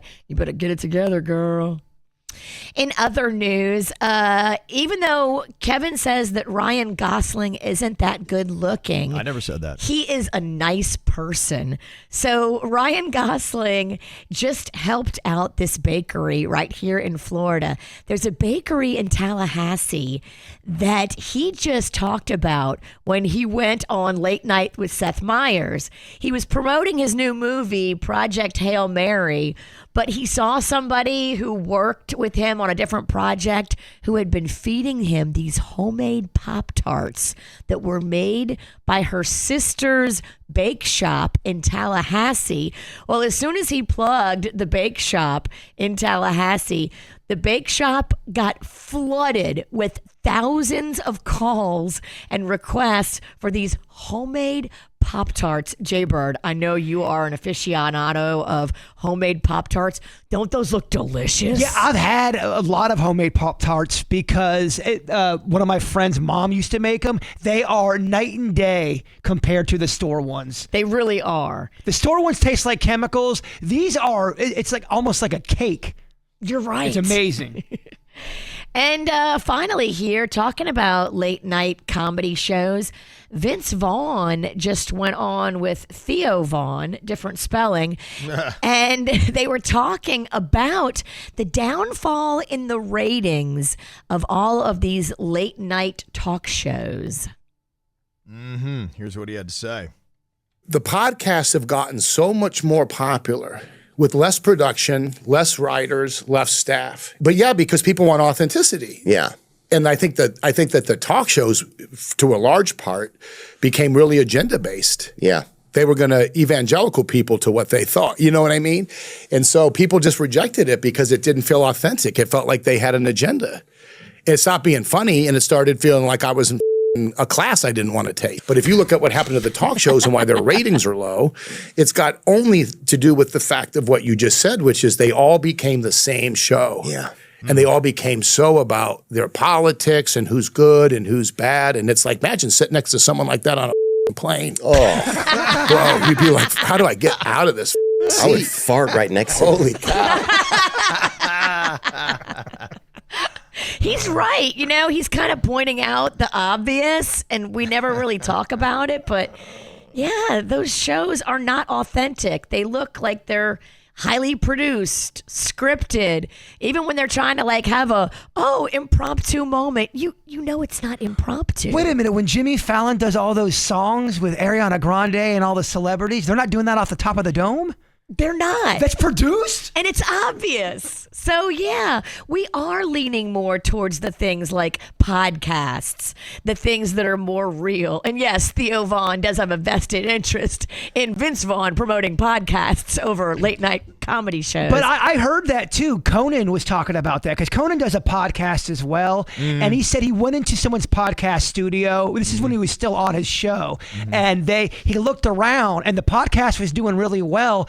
There was no staff really. There was low maintenance when it came to equipment. And Conan said, this is what the future is going to be like. And he was right. And you take down all these costs.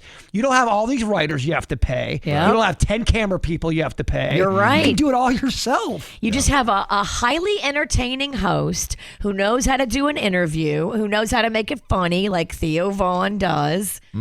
Yeah, And if it's you got, very cheap to produce. well, if you got name recognition and you're good, right. you can keep your costs down low and be successful. You got to be good though. You got to be good. It's all about when talent meets exposure, and you got to have both.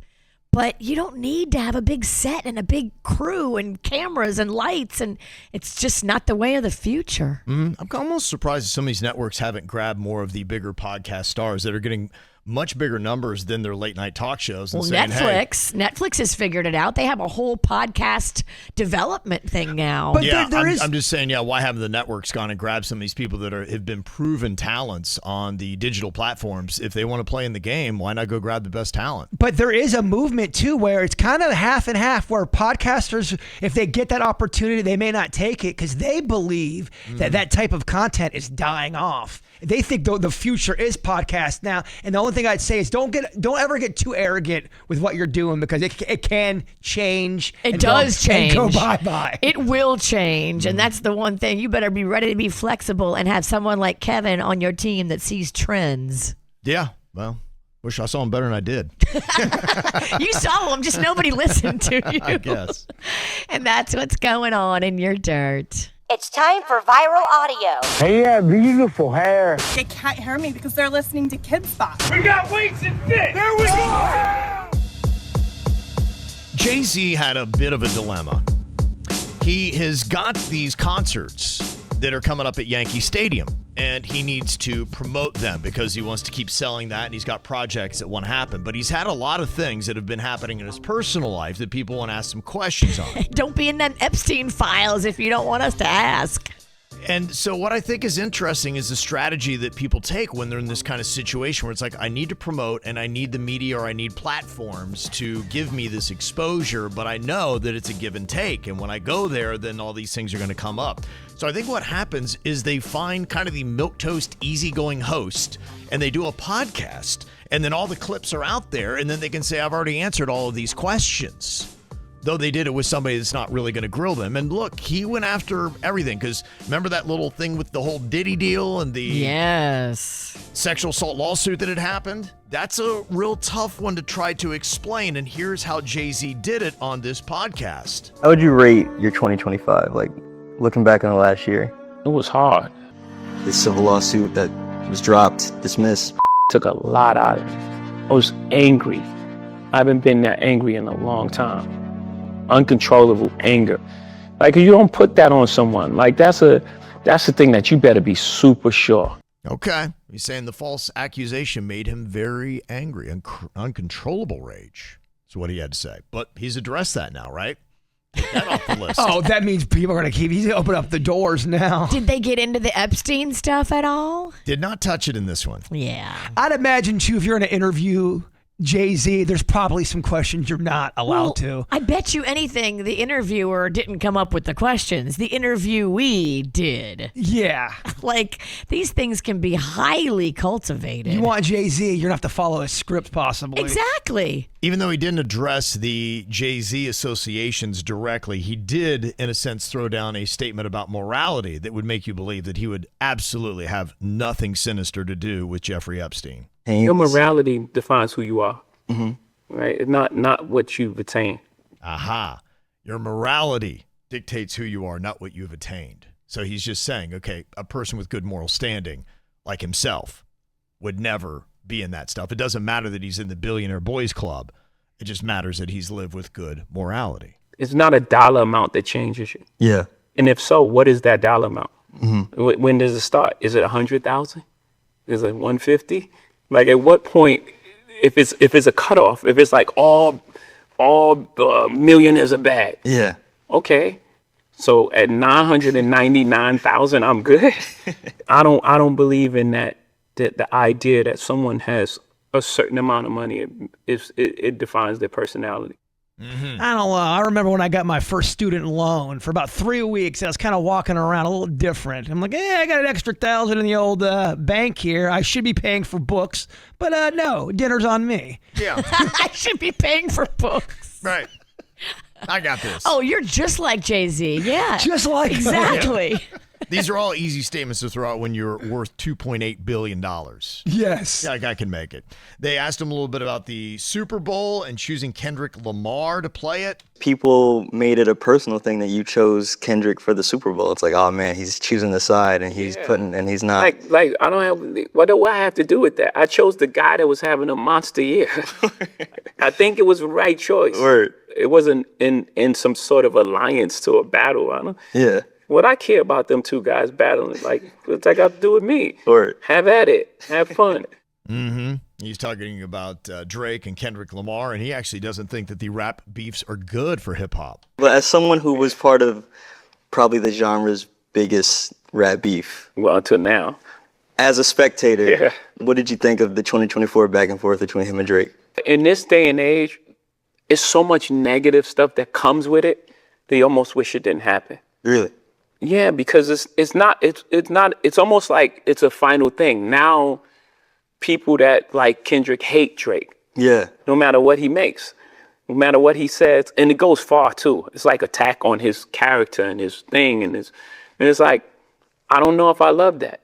Okay, so he's not into those beefs. What do you think? Do you think the beefs help the bottom line, though, when it comes to the fans? Do the fans like the beefs? Yes. Yes. But what he's saying, though, is that, yeah, you can turn half of the populace or your target audience off to one artist. So ultimately, is it good? You do get more ears and people paying attention, but in the end of it, when it comes to streaming sales and concert sales, is it ultimately good for the hip-hop game to have these beefs? I think that's what he's looking at. And look, he cares about the money. Sure. I think if we want a real interview with Jay-Z, we should let Nicki Minaj interview him. I think if you want a real interview with Jay-Z, you have to secretly record him. And good luck with that. Yeah. Well, he's not hurting because he did add a third Yankee Stadium concert after overwhelming demand on the first 2 anniversary shows, sold out almost instantly. Wow. So he's doing well. The new performance, dubbed an extra inning show, is set for Sunday, July 12th. So you can go to New York City and see Jay-Z in concert. Last night, you had the wrap-up of the TGL that happened in Palm Beach Gardens. Tiger Woods was out there playing, and it didn't matter because his Jupiter Lynx team got whooped 9-2 last night. In the second match, they lost them both. So Jupiter conceded the hole, and LAGC now up 9-2. Tiger played and did okay, but he wasn't real happy about getting whooped. Back in the competitive arena again, how do you assess how this unfolded? Yeah, we got our ass kicked at the end. 3 eagles in a row. That's not, we didn't respond, and I missed a short one at the beginning to kind of get it started, give them momentum, and never got it back. Okay. Dang. So he played, and now it brings up the question, will he play the Masters? Was he saying that he did good and everyone else did bad? No, he's saying he didn't do good. God. The opposite. Okay, got he it. fell on the sword, which is, I think, the right move. Yeah, that's not really Tiger's MO. He's always been good and said things the right way.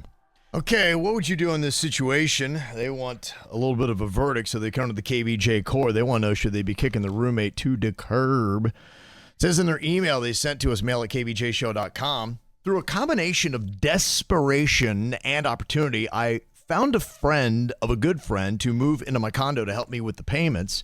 I'm a woman. He's a guy friend of one of my good girlfriends. And he had a girlfriend when he moved in, but that has since ended. Now, look, I'm not attracted to him, and I don't think he's attracted to me. We had a lot of good times, and we were building a good friendship. But the other night, he did something that I think kind of crossed a line. When I came home from work on Friday, he jumps out of my closet with a scream mask on. Oh. I freak out. I attack him like my life depends on it. He quickly rips off the mask. He's laughing hysterically, which helped me realize immediately that he also had been drinking. I was not laughing. I told him to get out, not in my room, the apartment. He got defensive and he told me that I was overreacting. And I said, all right, well, then you can tell it to the cops when they get here because I am calling them if you're not out of this condo in 2 minutes. She's calling the fuzz. Damn, that escalated quick. He left. The next day, he then hit me up with a more apologetic tone via text. I was still pissed, though, and I told him that he needed to move out permanently. This was over. Then our mutual friend reaches out to me, and she said, look, I think you're kind of overreacting a little bit. She said, look, he was just trying to be funny, and it was a misguided attempt. But what I find myself doing now is not trusting his judgment. Right. She said he had nowhere to go and that she only had a sofa for him, and that wasn't going to be permanent. I told her, I don't care what his situation is. That's not my problem. She thinks I'm being heartless and mean. So would you kick this guy out for this ill-advised prank? Or would you be like, all right, this is one big warning, never again, be on your best behavior? I go one big warning. Yeah, I personally wouldn't kick him out for this. But I also stand by her right to decide. And if she doesn't want him there, he should get out. If she says she no longer trusts his judgment and doesn't want to share a home with him, we have to respect her opinion on this situation, and he needs to move out of her home. And it's really uncomfortable, too, when a prank backfires and not everyone receives it well. Well, here's the problem. I think some dudes are dumb. You don't see girls doing this as much as you see dumb dudes doing this. What are you talking about? My next comment was going to be about a story that involved you. Well, I'm more of a dude. I have a friend, and you know this friend, and the dude, he did a dumb thing. He thought it would be funny to prank his wife, and she ended up on the floor crying in tears, and he was like, oh my gosh, what did I do? I'm so sorry. Because you can't pull the same pranks that you pull on your bros on a chick. And some dudes are dumb and they don't realize that. Bro pranks are not to be played on a chick. The last prank Virginia did on me, I got mad at her. Because I'm like a bro. She brought the leaf blower out. I'm getting out of my Jeep, and all like a ninja in the night, she comes up, and all I see is just this big barrel looking at me, and then the air blower goes on. I'm like, oh, they got me. I'm dead. It's a surprise game of Name That Nut. My phone goes flying. You love Name That Nut. I know I don't. I like her giving him a very strong warning rather than just kicking him right out. I think what he did was wrong. The fact he was in her room, that's messed up. That really is. And you got to say, hey, look, never again can you ever be in my room. You would think that would be established boundaries. Doing anything that would make me feel like my life could be in jeopardy, that is an absolute no-go. On the first... In my house. That's pretty messed up. That's your safe nest. Right. I always, messed up. when something like that happens and it's a first-time offense, I always like to see how somebody apologizes. And do they really feel remorse? Are they being sincere, or do they not give a crap? Or are they gaslighting you and telling you, why are you being such a sensitive bee? Yeah, that's annoying. But if you're really sorry, go, look, man, I had too many drinks. I thought it was going to be funny. I misread the room. That's me, my bad. Then I'm going to say, all right, we're cool. Just don't do it again. I would forgive that too, but also she has the right to kick him out if she wants to, because it's her home. She needs to feel safe there. If she no longer feels safe, this is a big problem for her. And she didn't do anything wrong. And now she has to live with this guy and be upset every day when she sees him. You were a victim of this crime, Kevin. Remember when you went to your closet, had no idea Virginia's daughter, who was about 8 years old at the time, had a mask on in your bedroom closet? Yeah. It was prank wars. It was Halloween. But I know what this feels like. Horrifying was Terribly horrifying. I mean, when you're in the comfort of your own bedroom and something comes popping out of your closet you think might kill you. With a mask on? Little kids in masks, with adult masks, scare the hell out of me. Terrifying. Oh, it was so good. The video was so good. I kicked him right out. You did get scared. Yeah, I did. It's terrifying. She got a lot of points for that one. It's pretty good. But we work on a goofy radio show. This girl in her apartment trying to feel safe, you crossed the line. Yeah. Look, I don't know that I would kick him out, but I think you have every right to do it. So I think you got to follow your heart on this one. He needs to be buying her like bottles of wine or flowers or chocolate or dinner or whatever. He needs to be the best roommate of all time for the next 6 months to a year easily. New underwear when she soiled herself. Yeah. Mm-hmm. I do think it's great to see these fast food places, the old giants, put up such a good fight. Because the narrative has been how much their profits are down. Wendy's down 11%. That is the worst of all the fast foods. And they're trying to do some stuff. Their CEO kind of got out with the McDonald's CEO and the Burger King CEO of them trying to do different things to try new things, to try to make the product better, customer service, and to take on the hard-hitting complaints that people have about how these big burger giants have kind of fallen off a bit and fallen out of favor with the American public.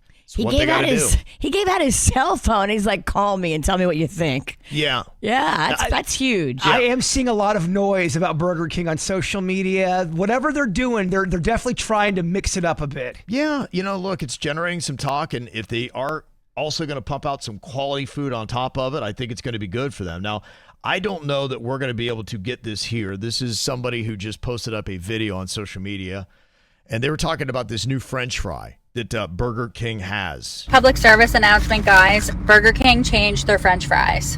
They're like kind of resemble hand cut. They used to be way thicker. Actually, fun fact, Burger King used to be my least favorite French fries because they were thick and they never really got crispy and good. There's no signs anywhere that they got new fries. They just did it. And that was one of the complaints a lot of people were saying. They were just saying, you got thick fries that they're just not real flavorful and just don't love them. And they listened and they said already the fries are going to be something they're going to try to improve. I've been hit up by a lot of people in KVJ Nation saying, Burger King's got new fries. And I went because I saw it on social media and they weren't featuring them. It's selective Burger Kings right now. So if you're how going, do you know which one? I don't think you do know. And if you love the fry, I guess you could call that location, but who's going to do that? It seems like a big project. You have to really love fries and you have to really love wasting your time. I tried calling the Burger King CEO to be like, hey, can we get these things throughout South Florida? And I found out he had blocked my number. He blocked it? Oh, I was going to say. That was the guy that we tried to get on when we had the epic fail. Yes, I know. Our call. Sorry, a lot of people stopped taking our call. Burger King is also rolling out something called the Peppercorn BLT Whopper. Ooh. This, again, is something that's going to be for a limited time. They say the burger features a quarter-pound flame-grilled beef patty with peppercorn mayo, crispy bacon, lettuce, tomato, and cheese on an upgraded toasted sesame seed bun. I love an upgraded bun. I love peppercorn. That's one of my favorite spices. I was just using it last night. So Burger King's taking some swings. Now, will these swings be good enough? Yeah. We need to get over there and try it. We need to just see what's going on. And if you go in the restaurant and it's still the same experience and the food still tastes like it did 6 months ago, there's your answer. Yeah, I mean, instead of getting the Burger King dude on the phone, it's in our backyard, basically. Let's do a one-on-one, face-to-face. I agree. And I'm hungry, so yeah, it sounds really good. I am a bit famished today. Breakfast on the bird? We've been working so hard, burning all these calories sitting. Well, during commercial break, I've been watching food videos. You've been edging. Burger King also debuted a new watermelon lemonade drink. Ooh. Sounds very refreshing, doesn't it? I love watermelon lemonade. Mine usually has vodka in it, but I admire the work. Yeah, watermelon juice is good. Yes. It is. Yeah, I do love watermelon. Absolutely. Now, I do wonder, because one thing that Burger King had always had, and are they still doing the Have It Your Way campaign? Now, it was a whole rule that they'd had back in the day about mixing sauces, and you could stack patties, swap buns, all this kind of stuff. In fact, some of the stuff that they had said was you can actually add extra beef patties to most of the sandwiches. You can request to add, remove, or swap sauces, and you can customize toppings, which includes removing the buns, going with the lettuce wrap instead, or in some promotions, you can change the bun type. So I would love for someone to go to Burger King and try to order that today. Let's do it. Tell me how that goes. Let's switch sauces, buns, and patty and see if they can hang. When you start talking about switching sauces up and, and taking the buns apart and doing this. I want the elevated bun, but on a different sandwich. Believe me, I've been to Burger King enough to know you do not get it your way all the time. Yeah, I'm just wondering if they're effective and if this is part of what Burger King has always done that they'll keep doing. Now, they say you can customize, but you'll be charged for additional items, especially the extra patties or bacon or things like that. It's not just one price. We understand that. We don't want extra meat for free. We know. I'm just saying, when you start asking, can I take the honey mustard sauce? Instead of mayo, I'll take a barbecue. You start doing those kind of requests, I don't think Burger King's going to like it. They should not upcharge you, though, for just switching sauce. Agreed. Now, if you get an elevated bun instead of a low budget bun, they can upcharge you a little bit for that. Mm-hmm. I'm just curious if anybody's put the Have It Your Way challenge to the test here recently. And they do say that there are limits. It doesn't mean you can literally have anything, but it means that you can mix and match available toppings and patties. It has to be something they have. I think Kevin's saying he wants us to do the work. Yeah, you can't go to Burger King and go, okay, I want a French fry burger, take the fries, make it into a patty. You can't do everything you want. Mm-hmm. I've seen some fast food factor fiction. The Have It Your Way, I think, is supposed to be true. I'm just kind of curious. If anybody has tested it, you can let us know. And you can help to answer these. There are a couple other things that are out there about some of these fast or fast casual places or even grocery stores. Are they true or not? One person was saying that if you order a coffee at Dunkin' Donuts and it's not ready within 2 minutes, you get a free donut. Have you ever heard that? I have not heard that from the Dunkin' people, but I have seen some people on social media talk about that. Okay. Again, that's... social media, that's, the Wild Wild West. Yeah, they lie a lot on social media. Don't rely on that, because you'll go into a Dunkin' and go, 2 minutes and 30 seconds, I want my donut. They go, what are you talking about? Yeah. That's a lie. I'd never heard of that. I hadn't seen that. And that one's coming up as being false, that's not a thing. So don't try that flex today. Yeah, don't go in there all aggressive either and like start yelling about getting your free stuff. It's not real. Some of these stuff are AI fake videos. Well, especially at like 8 a.m. in the morning and you have a line. I don't know if 2 minutes is going to make it every time. And what about Trader Joe's? Will they let you open and try any item in the store? Do you know if that's fact or fiction, Virginia? I don't know. I think it's, if you walk around trying to get them to open everything in the store and try it before you buy it, that's going to be expensive. There is a video of a dude going into Trader Joe's. He's talking to the employees because he even said, he goes, I've heard this rumor before. He asked for a bag of chips. They allow him to open the chip and try it. Yeah. He goes, oh, I like him. I'm going to buy him. She goes, oh, no. Don't worry. I'll take that bag from you. Get a brand new bag. So he got to try. Well, then where does the old bag go? Does he get to finish it? That's a great question. Why would you just waste that food? And is that every product? Can you go in there and say, oh, I want to try the shrimp? Just a piece. They're fighting about it on Reddit. I'm trying to read this thread and everybody's yelling at each other about. But I think with anything, you just got to know that you can't go in there and ask to try a bunch of different stuff. But I think they like that policy. That was kind of the point of the video, that they stand on. They go, we love that we do this. We're making it better for you. It says that Trader Joe's employees will open most ready-to-eat items like snacks, dips, or cookies for you to sample. It is not a free-for-all, as it is at the crew member's discretion. They'll generally cannot prepare frozen or raw food. So if you go for something like that, be like, yeah, can I try that steak? The ground beef? Yeah. That is crazy. You have a good question, though. Where does all that extra food go? Yeah. Do the employees get to eat it if they open it? Yeah, I was surprised. That is odd that they would take the bag of what he had just had one of and give him a whole brand new bag, and then where is that going? And I'm not sure that every employee will do that, but at least in this video, which did appear to be legit, they gave him, he ended up leaving with 3 bags. Okay. Of the open stuff? Well, he opened it, then he tried, then she gave him a brand new one. A fresh one. Yeah, and then they were so good, he bought a third bag. Oh, so wow. in a way, they kind of doubled their profits. I wonder who would you say has the coolest policy that is out there? Everything from BK's Have It Your Way to the Trader Joe's you get to try. Somebody said the Aldi's Twice is Nice guarantee is pretty sweet. What is that? What's that? Don't know. They just said Twice it's pretty is sweet. Nice. Yeah, Text have to us look into back. that. Yeah. You can't leave us hanging like that. What does it mean? Ow! There's a lot of dumbass criminals to talk about, baby. It's the whacked out news. People breaking the law. Ha ha, fighting in the nude. Ha, drunk people pooping in the street. Ha ha, it's the whacked out news. So many people on meth. Ow!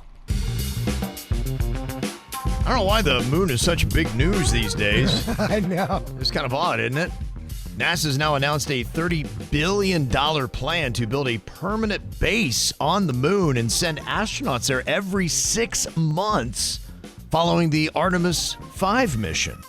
Just to go up there and chill, get away from the family for a little bit.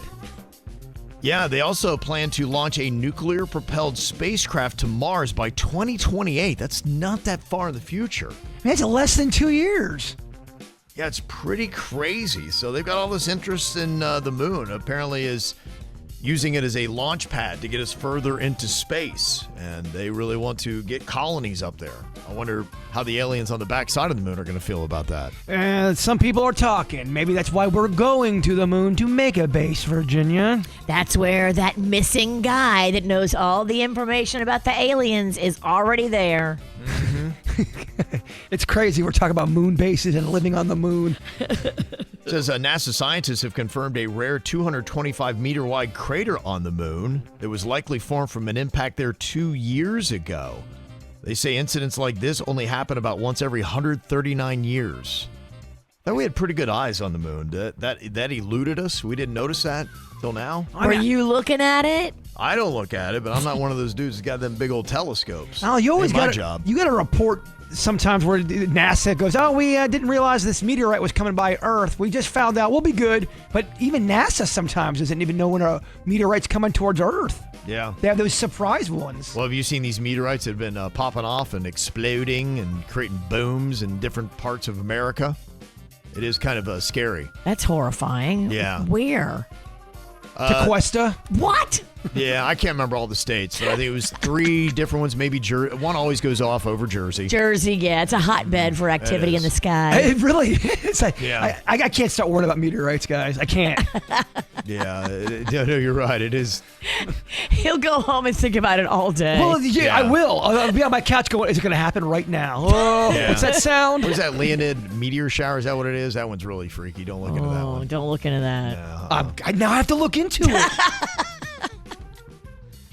Boy, this would be crazy. Can you imagine being on a flight from Hong Kong to London and a passenger croaks right on there an hour after takeoff? Oh, no. And that's an hour into a 14-hour flight. You got to just fly with the dead guy, right? Isn't that how it works? They did, and they just wrapped the body and they kept it in the galley. Oh, if you're on that plane, are you able to go back to watching your podcast or your programming or your music? No. Or are you thinking about that dead body the whole time? Yeah, it'd be kind of crazy. Can you just put him in the bathroom and close the door? I don't want to have to see the feet sticking out by where she's making me a little vodka drink. What does the galley mean? That's where they make the vodka drink. Oh, is that it? So they're just chilling back there? The vodka drink is made in the little galley, right? I don't know. That's what my question is. Yeah. I don't know. I asked you a question. You gave me an answer, and you ended it with a question. You gave an answer that was very full of confidence, and then you say right? Look, the galley is very important because that's where they keep the booze. How did she answer and then ask me the question I just asked her? I'm spun around. What kind of psychology is that? Now you know how my husband feels. Good Lord, that poor guy.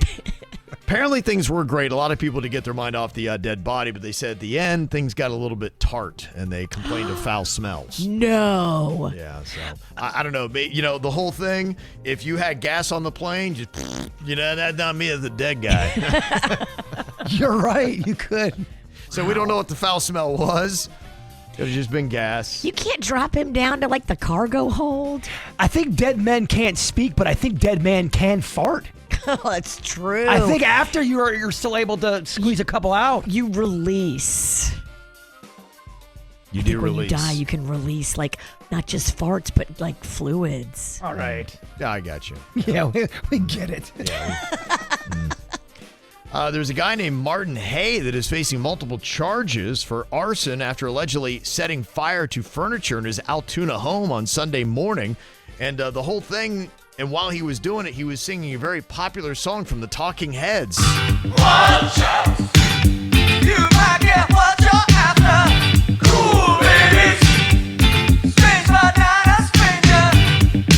I'm an ordinary guy.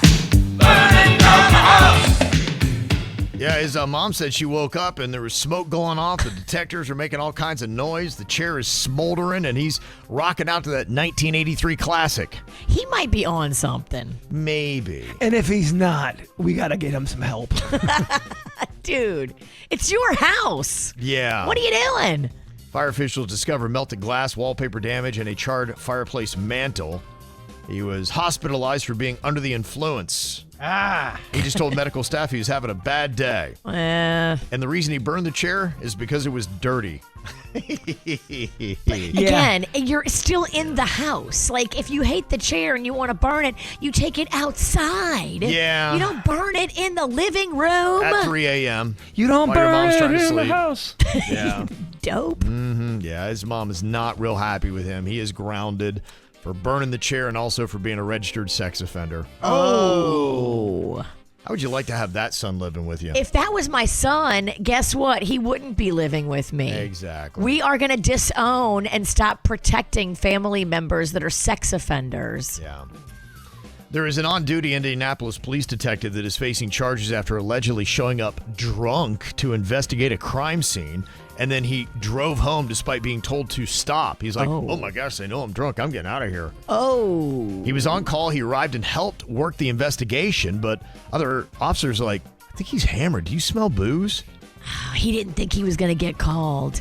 She. Yeah. She was on call. She didn't think she was going to get called, and she did. There's a few of these body cams that got police officer showing up for their shift drunk. Wow. A supervisor told her to pull over so they could meet, but police say she ignored the request and continued driving to her home. Oh, no, girl. Officers later met her there and took her to a hospital for a blood draw, and they determined she'd been under the influence. She got arrested and was charged with operating a vehicle while intoxicated. And now you don't work for them anymore. She's on administrative leave pending the full investigation, but I imagine it'll come back positive. Yeah, they're going to cut that one loose. Now, this is an odd thing. In Independence, Missouri, police found fentanyl concealed inside of Barbie doll packaging. It was inside of a Kansas City store. This is how they're smuggling it now? Or it's hidden in there by somebody who forgot to go back and retrieve it? Well, it's either coming from the toy company or it's coming from somebody that's saying, I put the drugs in the Barbie at the place and this is where it's at. Or are they trying to hurt kids? I don't know. Yeah, they said the opioid was taped inside the packaging without altering the dolls themselves. It doesn't take much. Milligrams, really. For a drug 50 to 100 times more powerful than morphine to drastically alter someone's life. A couple grains of salt can kill somebody. Independence police say Saturday morning, a security guard at Cargo Largo found a powder on a Barbie box. Testing later confirmed it was fentanyl. It shows that the fentanyl outbreak is still real. And now we're starting to find it in places that we normally wouldn't. A child's toy, for example. Wow, that's just scary. It's evil. It's evil because either you're trying to hurt kids with it or you're smuggling it and you've got some kind of major operation going where it's being hidden in stuff. Well, also, too, who thinks about checking out the packaging for drugs or something that's going to hurt you? Dang. Does give you a good idea for a new Barbie doll, though. She's glamorous. She's mysterious. She's possibly under federal investigation. Introducing Drug Mule Barbie. Wow! There you go. I'm surprised they don't have that one yet. I think it would sell really well. Oh, it would sell so good. Maybe not for Barbie fans, but people like me would. Guys like you would totally buy it. And there is a Finnish circus performer known as the Baron who broke the Guinness World Record for the heaviest vehicle being pulled by nipples. He hauled a 2,184-pound carriage using his body piercings. Oh, my gosh. How about that, huh? Some strong nipples. Yeah, that really is. My nipples could never. Yeah, now they call him the world's strongest nipples. Is that really what you're going for there? I mean, it's kind of a cool slogan. You can put that on a T-shirt, on a koozie. Lean into it, man. Lean in. And the thing is, apparently, the person whose record he took is crushed. It is an American performer that is named Sage Warbach, but his title is the Great Nippulini. Well, you got to get back in the gym, Nippulini. You've been bested. Well, I'd imagine this takes a lot of training, and your body goes through hell, I'd imagine. I think this is a new rivalry we didn't know we needed. Let's all pick our dog in this fight. You're right, though. He's got to go back, do the work, and take back his championship. This battle may never end. Who are you taking, the Baron or the Great Nippulini? I'm going Nippulini. I love Nippulini. Okay, it is in your court, I guess, something like that. I don't know how you'd even say that, but yeah, it's back on him. We'll see what he does for an answer. What are you thinking about? What are you thinking about? What's on your mind? Are you thinking about? What are you thinking about? It's not often that you find somebody that has the same completely boring fascination that you do, but boy, I ran into that yesterday. I had to do a little bit of work here in the afternoon, and so Denny's and I were in the same studio, and we were just kind of chatting, and I did not realize, but I learned so much. He has the same kind of boring fascination I do with ancient civilizations. They are fascinating. Oh my gosh, and I just thought, how unlistenable is this conversation for 99% of our audience? Yeah, I'm already getting sleepy just hearing you talk about it. Yeah, I was going to say, as we were kind of going through it, I was so charged up. I'm like going, gosh, this would be so unlistenable. I would have listened. Okay. That's just my thing. We would have had Bird in there. Okay, so we got 3 people now. Dude, ancient civilizations is amazing. Oh my gosh. It was something though. I'm like, okay. One of these days we'll find maybe 2 people that would listen to that and we'll have to do a podcast. Bird, you're invited too. I would love it. Okay. The company is trying to get us to do new podcasts, but I think they also want listeners. Yeah, so that's kind of where we're stuck a little bit. I think we would have a great time, but it'd just be 3 dudes talking to each other. But it could be fun though. Let's do it. All right, Bird, what you got on your mind today? Do you remember when Space Camp was a big deal?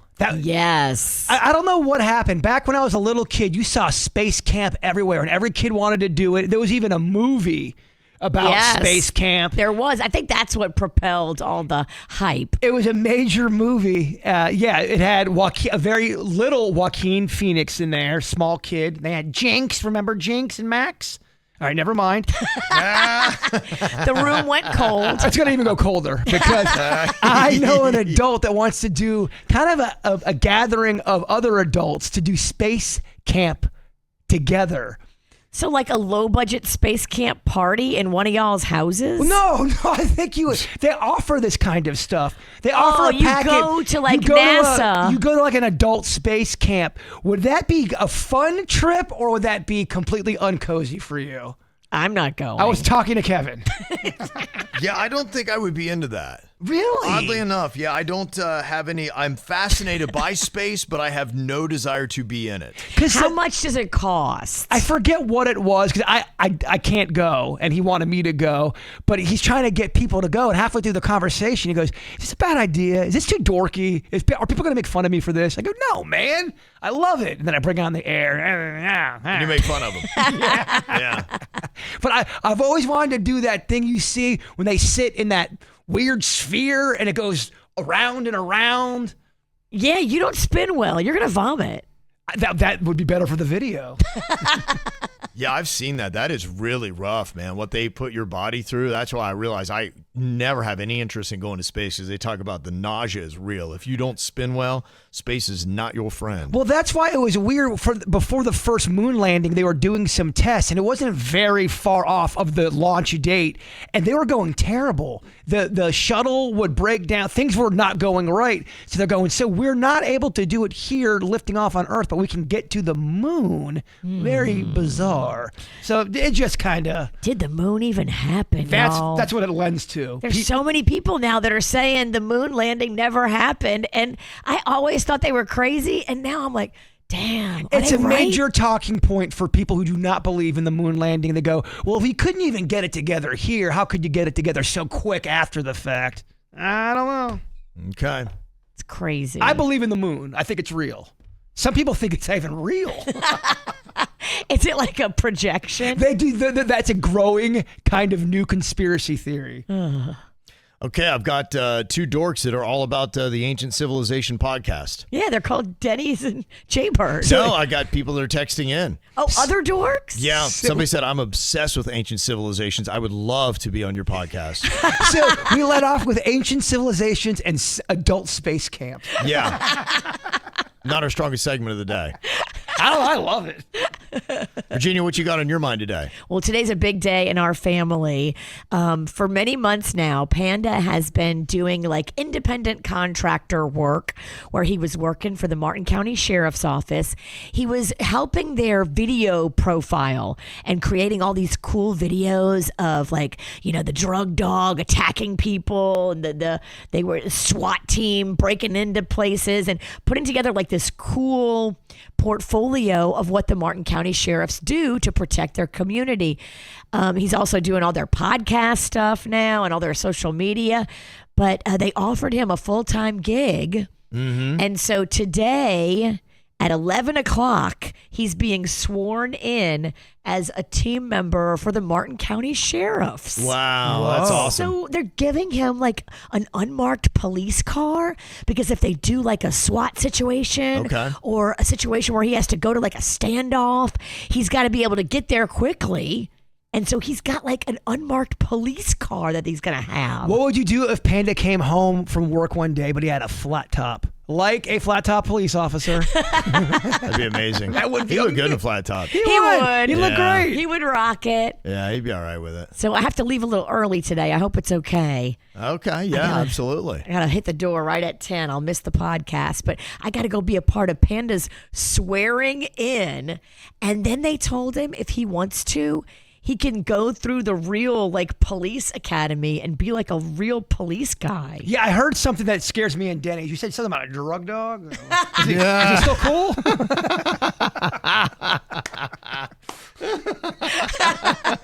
We cool. I noticed at the baseball game the other night, Denny's walked as far as he could from that drug dog they had on the field. I'm like, Denny's, really? why are you walking into left field? Oh, and baseball and drug dogs are two of Denny's favorite of things. Yeah, okay. Oh, yes, you go and you can miss the ATS today. Jbird, quick programming pivot. Today's ATS, ancient civilizations. There you go. I love it. You can do your podcast that you crave. Audience of 6. Denny's, you're filling in for Virginia. That's it, baby. Get in here, Denny's. Here we Prepare go. to be boring. Woo-hoo-hoo. All right. It is kind of odd, and it feels like they're really trying to demonize medical marijuana now. Now, the recreational stuff in Florida has just gotten beaten up so badly, and there is a big contingency that's trying to defeat it. At one point, I thought we were going to get there. I did too. Don't have any faith in that. It just seems like it's going the opposite direction. There's too many people with too much power and too much money that are really trying to defeat that. And even just trying to get it on the November ballot has been an uphill climb. There's all kinds of court cases trying to get it thrown out so you don't have legitimate signatures enough to make it on the ballot. And they're saying, yes, we do, but the courts are kind of in favor of the people that don't want it. I just don't think it's going to happen. And they're saying, hey, look, the medical marijuana, that's good enough. But I've almost even noticed that there are a lot of stories that are popping up that are just really tearing down marijuana and saying, hey, we thought it was going to be great for the medical stuff, but the reasons why we legalized medical marijuana may not even be true. Here was one video that I just saw online that's kind of going against even the medical marijuana and saying, yeah, maybe we shouldn't even have that for these reasons. A new study suggests marijuana does not ease anxiety or other mental health conditions. Scientists examined existing gold standard research. Now, the two studies found that there is no evidence that any form of cannabis is effective in treating anxiety, depression, or post-traumatic stress disorder. Those are the 3 leading reasons cannabis is prescribed. The medication administered in these studies were largely oral formulations like capsules or oil. Scientists say there is even less evidence that using smoked cannabis is effective for mental health. Wow. I mean, what are the redeeming qualities then of medical marijuana if it doesn't take care of any of those things? Well, I know a guy that deals with some mental health issues. What do you think, Jbird? That's kind of like a backhanded. You're an expert. It's backhanded something. It's not even a compliment. Here's what I think. I think everybody is different. I've known people who smoked marijuana and they have terrible anxiety on marijuana. I've also known people that it relaxes them. Just like alcohol or anything you ingest or put into your body, everyone's going to have a different kind of reaction. For some people, they swear that it helps them for not only insomnia, but for joint pain, for stuff like that. So I don't know. I'm not a doctor, but I do know everyone's different. There are plenty of people in my neighborhood that swear by it. I got a lot of retirees all around me, and they are constantly high. And they say it helps their eyesight, their mood, their joint pain, like everything. Yeah, this is not the first time I've heard this story, though. This, for about the last 2 to 3 months, has been the narrative about even medical marijuana, is that it was all in our head, that it's not doing anything for you medically. There's really no value to it. There's only downside when it comes to marijuana, unless it's the government making money off of it, which is, I was kind of surprised because I've heard about how much money you can make off it. So I don't know what the demonization is about, but that seems to be it. And there's one story after another. And I know a lot of times they can commission these studies, but one that came out of Washington State University, they're saying that THC doesn't just blur memories, it can create new ones that never happen. In a sense, making you look like you're wackadoodle, making up stuff, being, you remember that time that we went down to, and they're like, no, that never happened. What are you talking about? They say participants under the influence were more likely to confidently remember words they had never actually seen, a phenomenon known as false memory. They also had trouble recalling where information came from, which is source memory, and they struggled with prospective memory, which is the ability to remember to do something in the future. And they're saying it's scrambling your mind, so you can't even remember what you got coming up because of that THC. What's your rebuttal, Bird? I mean, I don't really, I mean, whatever. At this point, this conversation makes me kind of want to smoke a joint. I think everybody's different. Like he said, though, some people do notice medically that it's helped them and given them relief and made them feel better. Are you telling me it's all psychosomatic? Well, what about the people who, okay, let's say you're a responsible adult who buys their medical marijuana because you believe it's helping you. You don't leave your house. You smoke it indoors. There's no smell there. Yeah. I mean, just like alcohol, there's rules and regulations for that. If you drink too much, you can't drive. I mean, I'd rather have at least something than nothing. Mm-hmm. Yeah. Because, I get it. If you don't want someone puffing a joint right in front of your kid. I understand that. I totally get it. But if you're responsible about that. Yeah, I just think that what they're trying to do right now is they're trying to come up with these studies because, as you're saying, Virginia, a lot of people are talking about, no, I feel like it's helping me. And they're like, well, we've got a study that shows here that it is not. It's psychosomatic. It's all in your head. You think it's helping you, but we have proof, and we've done the study that it's not. Show me a study, and I'll show you one right after that counteracts that one. You can make your study say whatever your agenda is. You know how many studies I've got? I've got a lot of studies, and believe me, and they're all wackadoo studies. So to me, the ultimate question is not really about these studies. Are they right? Are they wrong? It's who's putting them out and what is going on that there is such an attack against even now medical marijuana. It just feels like there is an agenda to completely get rid of it. Instead of getting the recreational, which is I thought the direction Florida was heading in, I now question if we're going to be able to hold on to the medical marijuana. Well, if you believe TikTok. No, I don't. They say that our government actually sells the drugs under the table and there's no paper trail of it, and that they don't want it to be legal because they make too much money off of selling it illegally, and our government is actually the drug pusher. Could be. Honestly, all that seized drugs that they seize, that they actually sell it and profit from it. With these kind of things that happen, I don't have the answers to them, but I am starting to recognize the patterns of there is an agenda that is pushing something in a direction. And I'm just putting it out there that there are a lot of stories and there's a lot of push. So there's something behind the scenes. I don't know what it is, but there is clearly something happening, an attack where they are trying to get rid of your ability to go and legally buy any form of marijuana whatsoever. So who knows what it is? We'll continue to see what happens, but keep an eye on the studies. There are a lot of them that are coming out that are demonizing it. I'd like to see if we can help out this girl, Amy, who just wanted to hop on a plane at Miami International Airport, go to a wedding, and come home without her car being keyed. Now, I got to tell you, people are getting crazy in traffic. Yeah, if you have any kind of altercation with somebody, you can't let them see where you parked and then leave your car. That is just basic rule of life. If you have beef with somebody and then they see where you parked and you leave your car and they know you're in the airport, people are crazy. People are wild. They are. I mean, I had my my Jeep keyed. It is keyed to the bone, baby. But I would think because it was in a airport parking garage, there may be cameras. Right. It seems like there's always cameras around until you need it. And then the cameras are off that day. Yeah, exactly. Every time I need a camera, it's never working.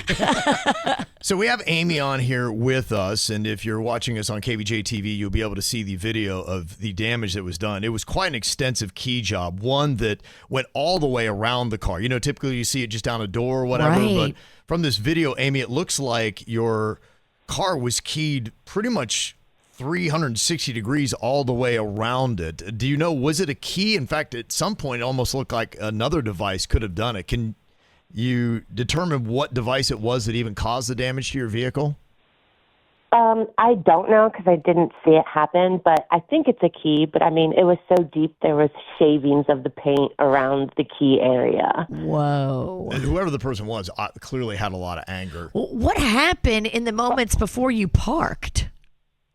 So what had happened was I'm in the airport. I wasn't too nervous about security because I had been watching online.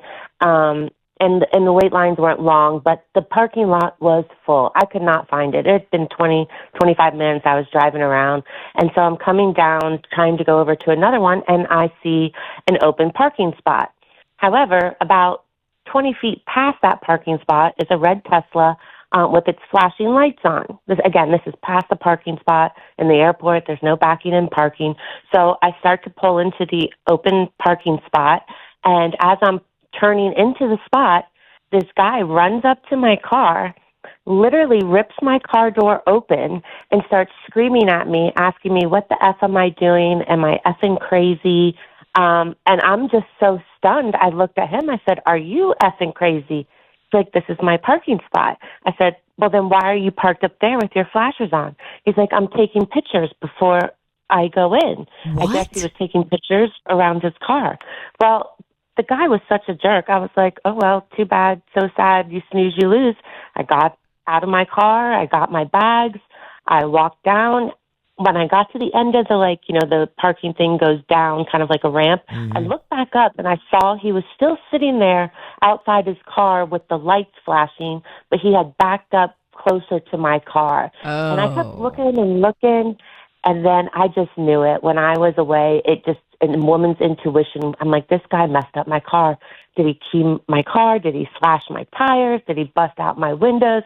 So during the most perfect weekend I have ever been at, I'm constantly stressed about what is going on with my car. And sure as sugar, I get back and there's that. So I didn't get home till like 7 o'clock at night, and I live in Palm Beach, so I had to drive up here. So while I'm driving home, I called the airport police department. They do have cameras, but I have to go down there to file a report. So I'm going down there today. I know the time, the car, a description of the guy, exactly where I was. So I'm hoping that with all the details, they'll be able to pull some camera footage pretty easily.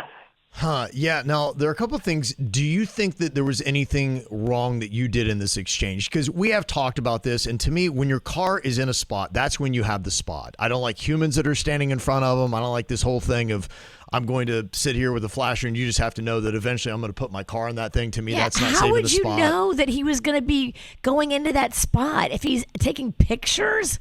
What? And has his flashers on, not a blinker. He's past the parking spot. He's not at it or before it.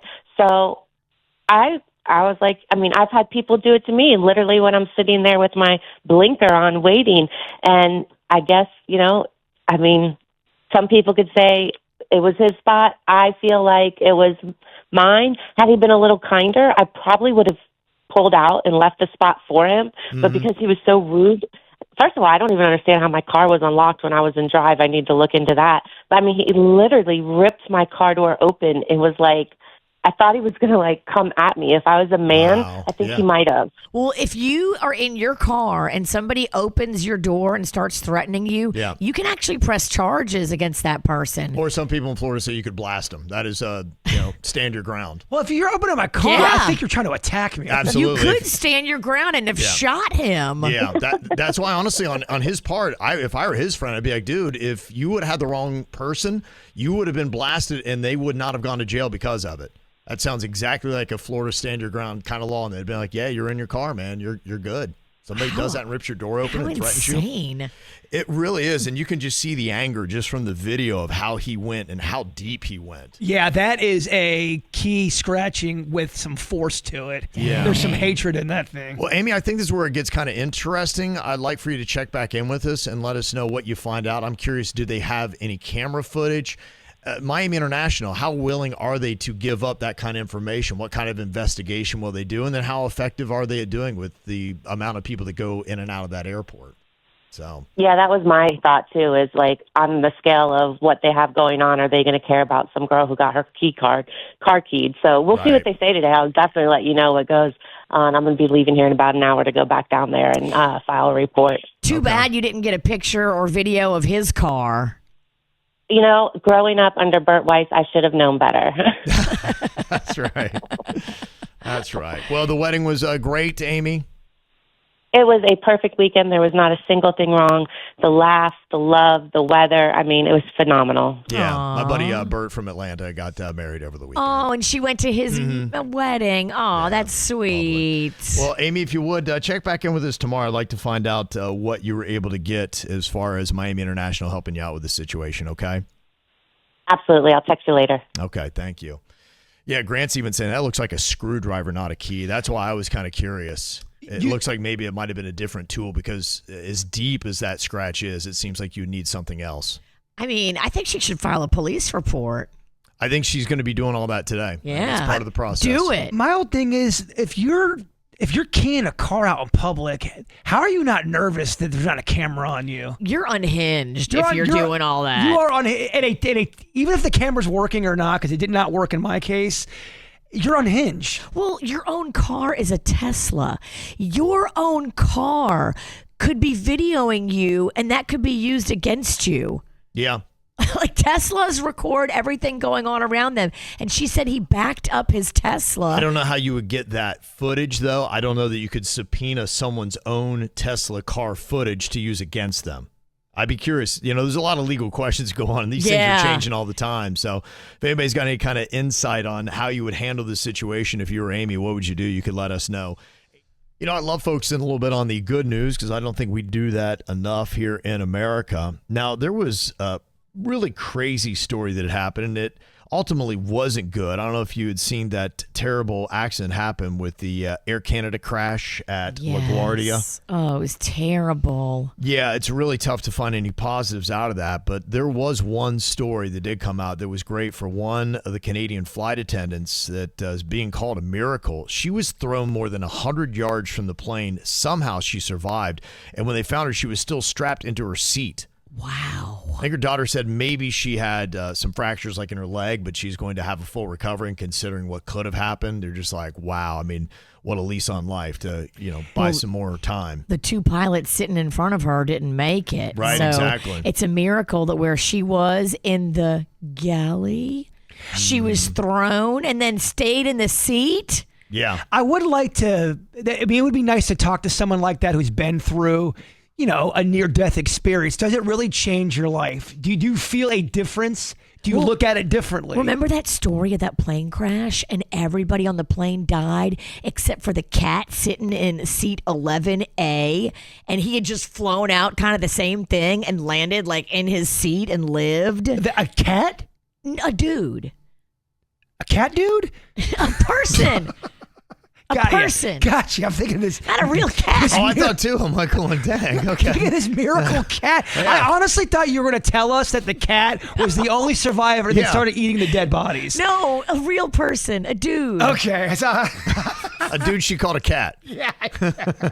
I'm thinking, this dude lived and he sat in seat 11A, and it's the second time a plane has gone down and the only survivor was sitting in seat 11A. I'm paying extra for 11A next time right? I fly. Yeah. It's a good story. It would have been better if it was a cat. Yeah.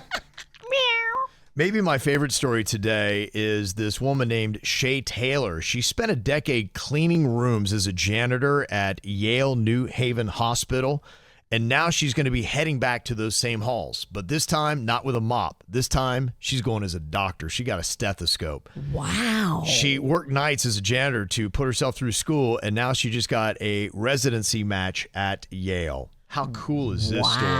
I would have never known starting at 18 as a janitor in the hospital that I'll be sitting here as a doctor, going back to the same hospital that I was born at. I remember parking and wearing my brown janitor top. I was working full-time and I was in college. My mom got sick when I was in my sophomore year of college. I knew that I wanted to make a change. Whatever that you can think or manifest that you want to do is possible. That cool. Is true, girl. What an inspiration, huh? And manifest it, believe it, work towards it every day, and keep telling yourself you can do it, and you are gonna do it. Yeah. It's all in your head. You control it. Okay, I want to play third base for the Atlanta Braves. It's all right, all Bird. in my head, Kevin. That's it. Make it happen. Come on, you can do it. You can do it. You had your shot. Yeah, I know. And I love this story about a 9-year-old boy in Michigan who was just chilling at church when a leader collapsed from cardiac arrest, but the boy did not panic because just a couple days earlier, he had learned how to provide CPR and save the person's life because of it. Wow. Mm-hmm. I heard a voice in my head telling me to go, so I sprinted over there and it said some pretty good things about me. You gotta press down really hard. Then I did CPR on him. I gave him supernatural strength to just roll this man over and start performing CPR, gave him that knowledge because he learned that within 24 hours, used it. It was amazing. How about that? How happy is that guy that was saved, that the kid took the CPR class he did? What a miracle. Wouldn't be here today if it wasn't something he did. Would you be able to break into action if someone needed CPR? Would you know what to do, or would you be lost? I'd like a refresher course, and this story is kind of reminding me that I need a refresher course. It's a bit about, it was when my son was born, and he's almost 18, so it's been a couple decades. I need to go for a refresher. I took mine when I was a sophomore in college. Time for a refresher. Got a C, too. So. Okay, yeah. Don't die around Jbird. Yeah, and if you are dying, when somebody comes up to help you, like, not you. What'd you get? What was your grade? No, not you. No, the other guy. Please, not you. No. Well, just a couple of minutes ago, we were talking about this 9-year-old fourth grader in Michigan that became a real-life hero after saving a man's life at a church. He had just learned CPR, and the guy went into cardiac arrest, and the kid started chest compressions until somebody arrived with a defibrillator to restart the man's heart. It's amazing stuff. Wow. One person said, with CPR, we like to say that any effort or action is better than nothing. And they said, you're going to break some ribs. Wow. They often puke. I won't break no ribs. I'm gentle. And they said, but any amount of compressions and breaths is better than nothing. I don't know. I could see someone being real elbowy and hitting them in the ribs and then in the eye. Didn't you just say you got a C in CPR, though? Yeah, I did. Okay. I didn't really go to class a lot either. And somebody said, I'm just curious, how do you get a C in CPR? Don't you either save the person's life or not? Isn't it kind of a pass-fail? No, it was a college class, and it was my sophomore year at Broward Community College, and I was playing baseball, and I didn't go to that class a lot. It's lucky I got a C. So, yeah, definitely do not die in front of me. Okay, you're right. You're right. As for the other guy. Reminds me to get that refresher course. That's it. Absolutely. All right, well, we're heading off for after the show. Virginia's going to be dipping out here to go see her husband get sworn in. She's very proud of him with Martin County and the Sheriff's Department there. Lovely stuff. Fancy. But you can check us out. We are going to be streaming live on YouTube, Facebook, Instagram, and Twitch. And we will get the regular show posted on YouTube a little bit later on today. So we had some live streaming situations that we'll try to resolve, but you'll see it there later. All right, Bird, before we get to the after the show, if you would wrap us up with your thought for the day. Never give up, for that is just the place and time that the tide will turn. The KVJ Show on 97.9 WRMF.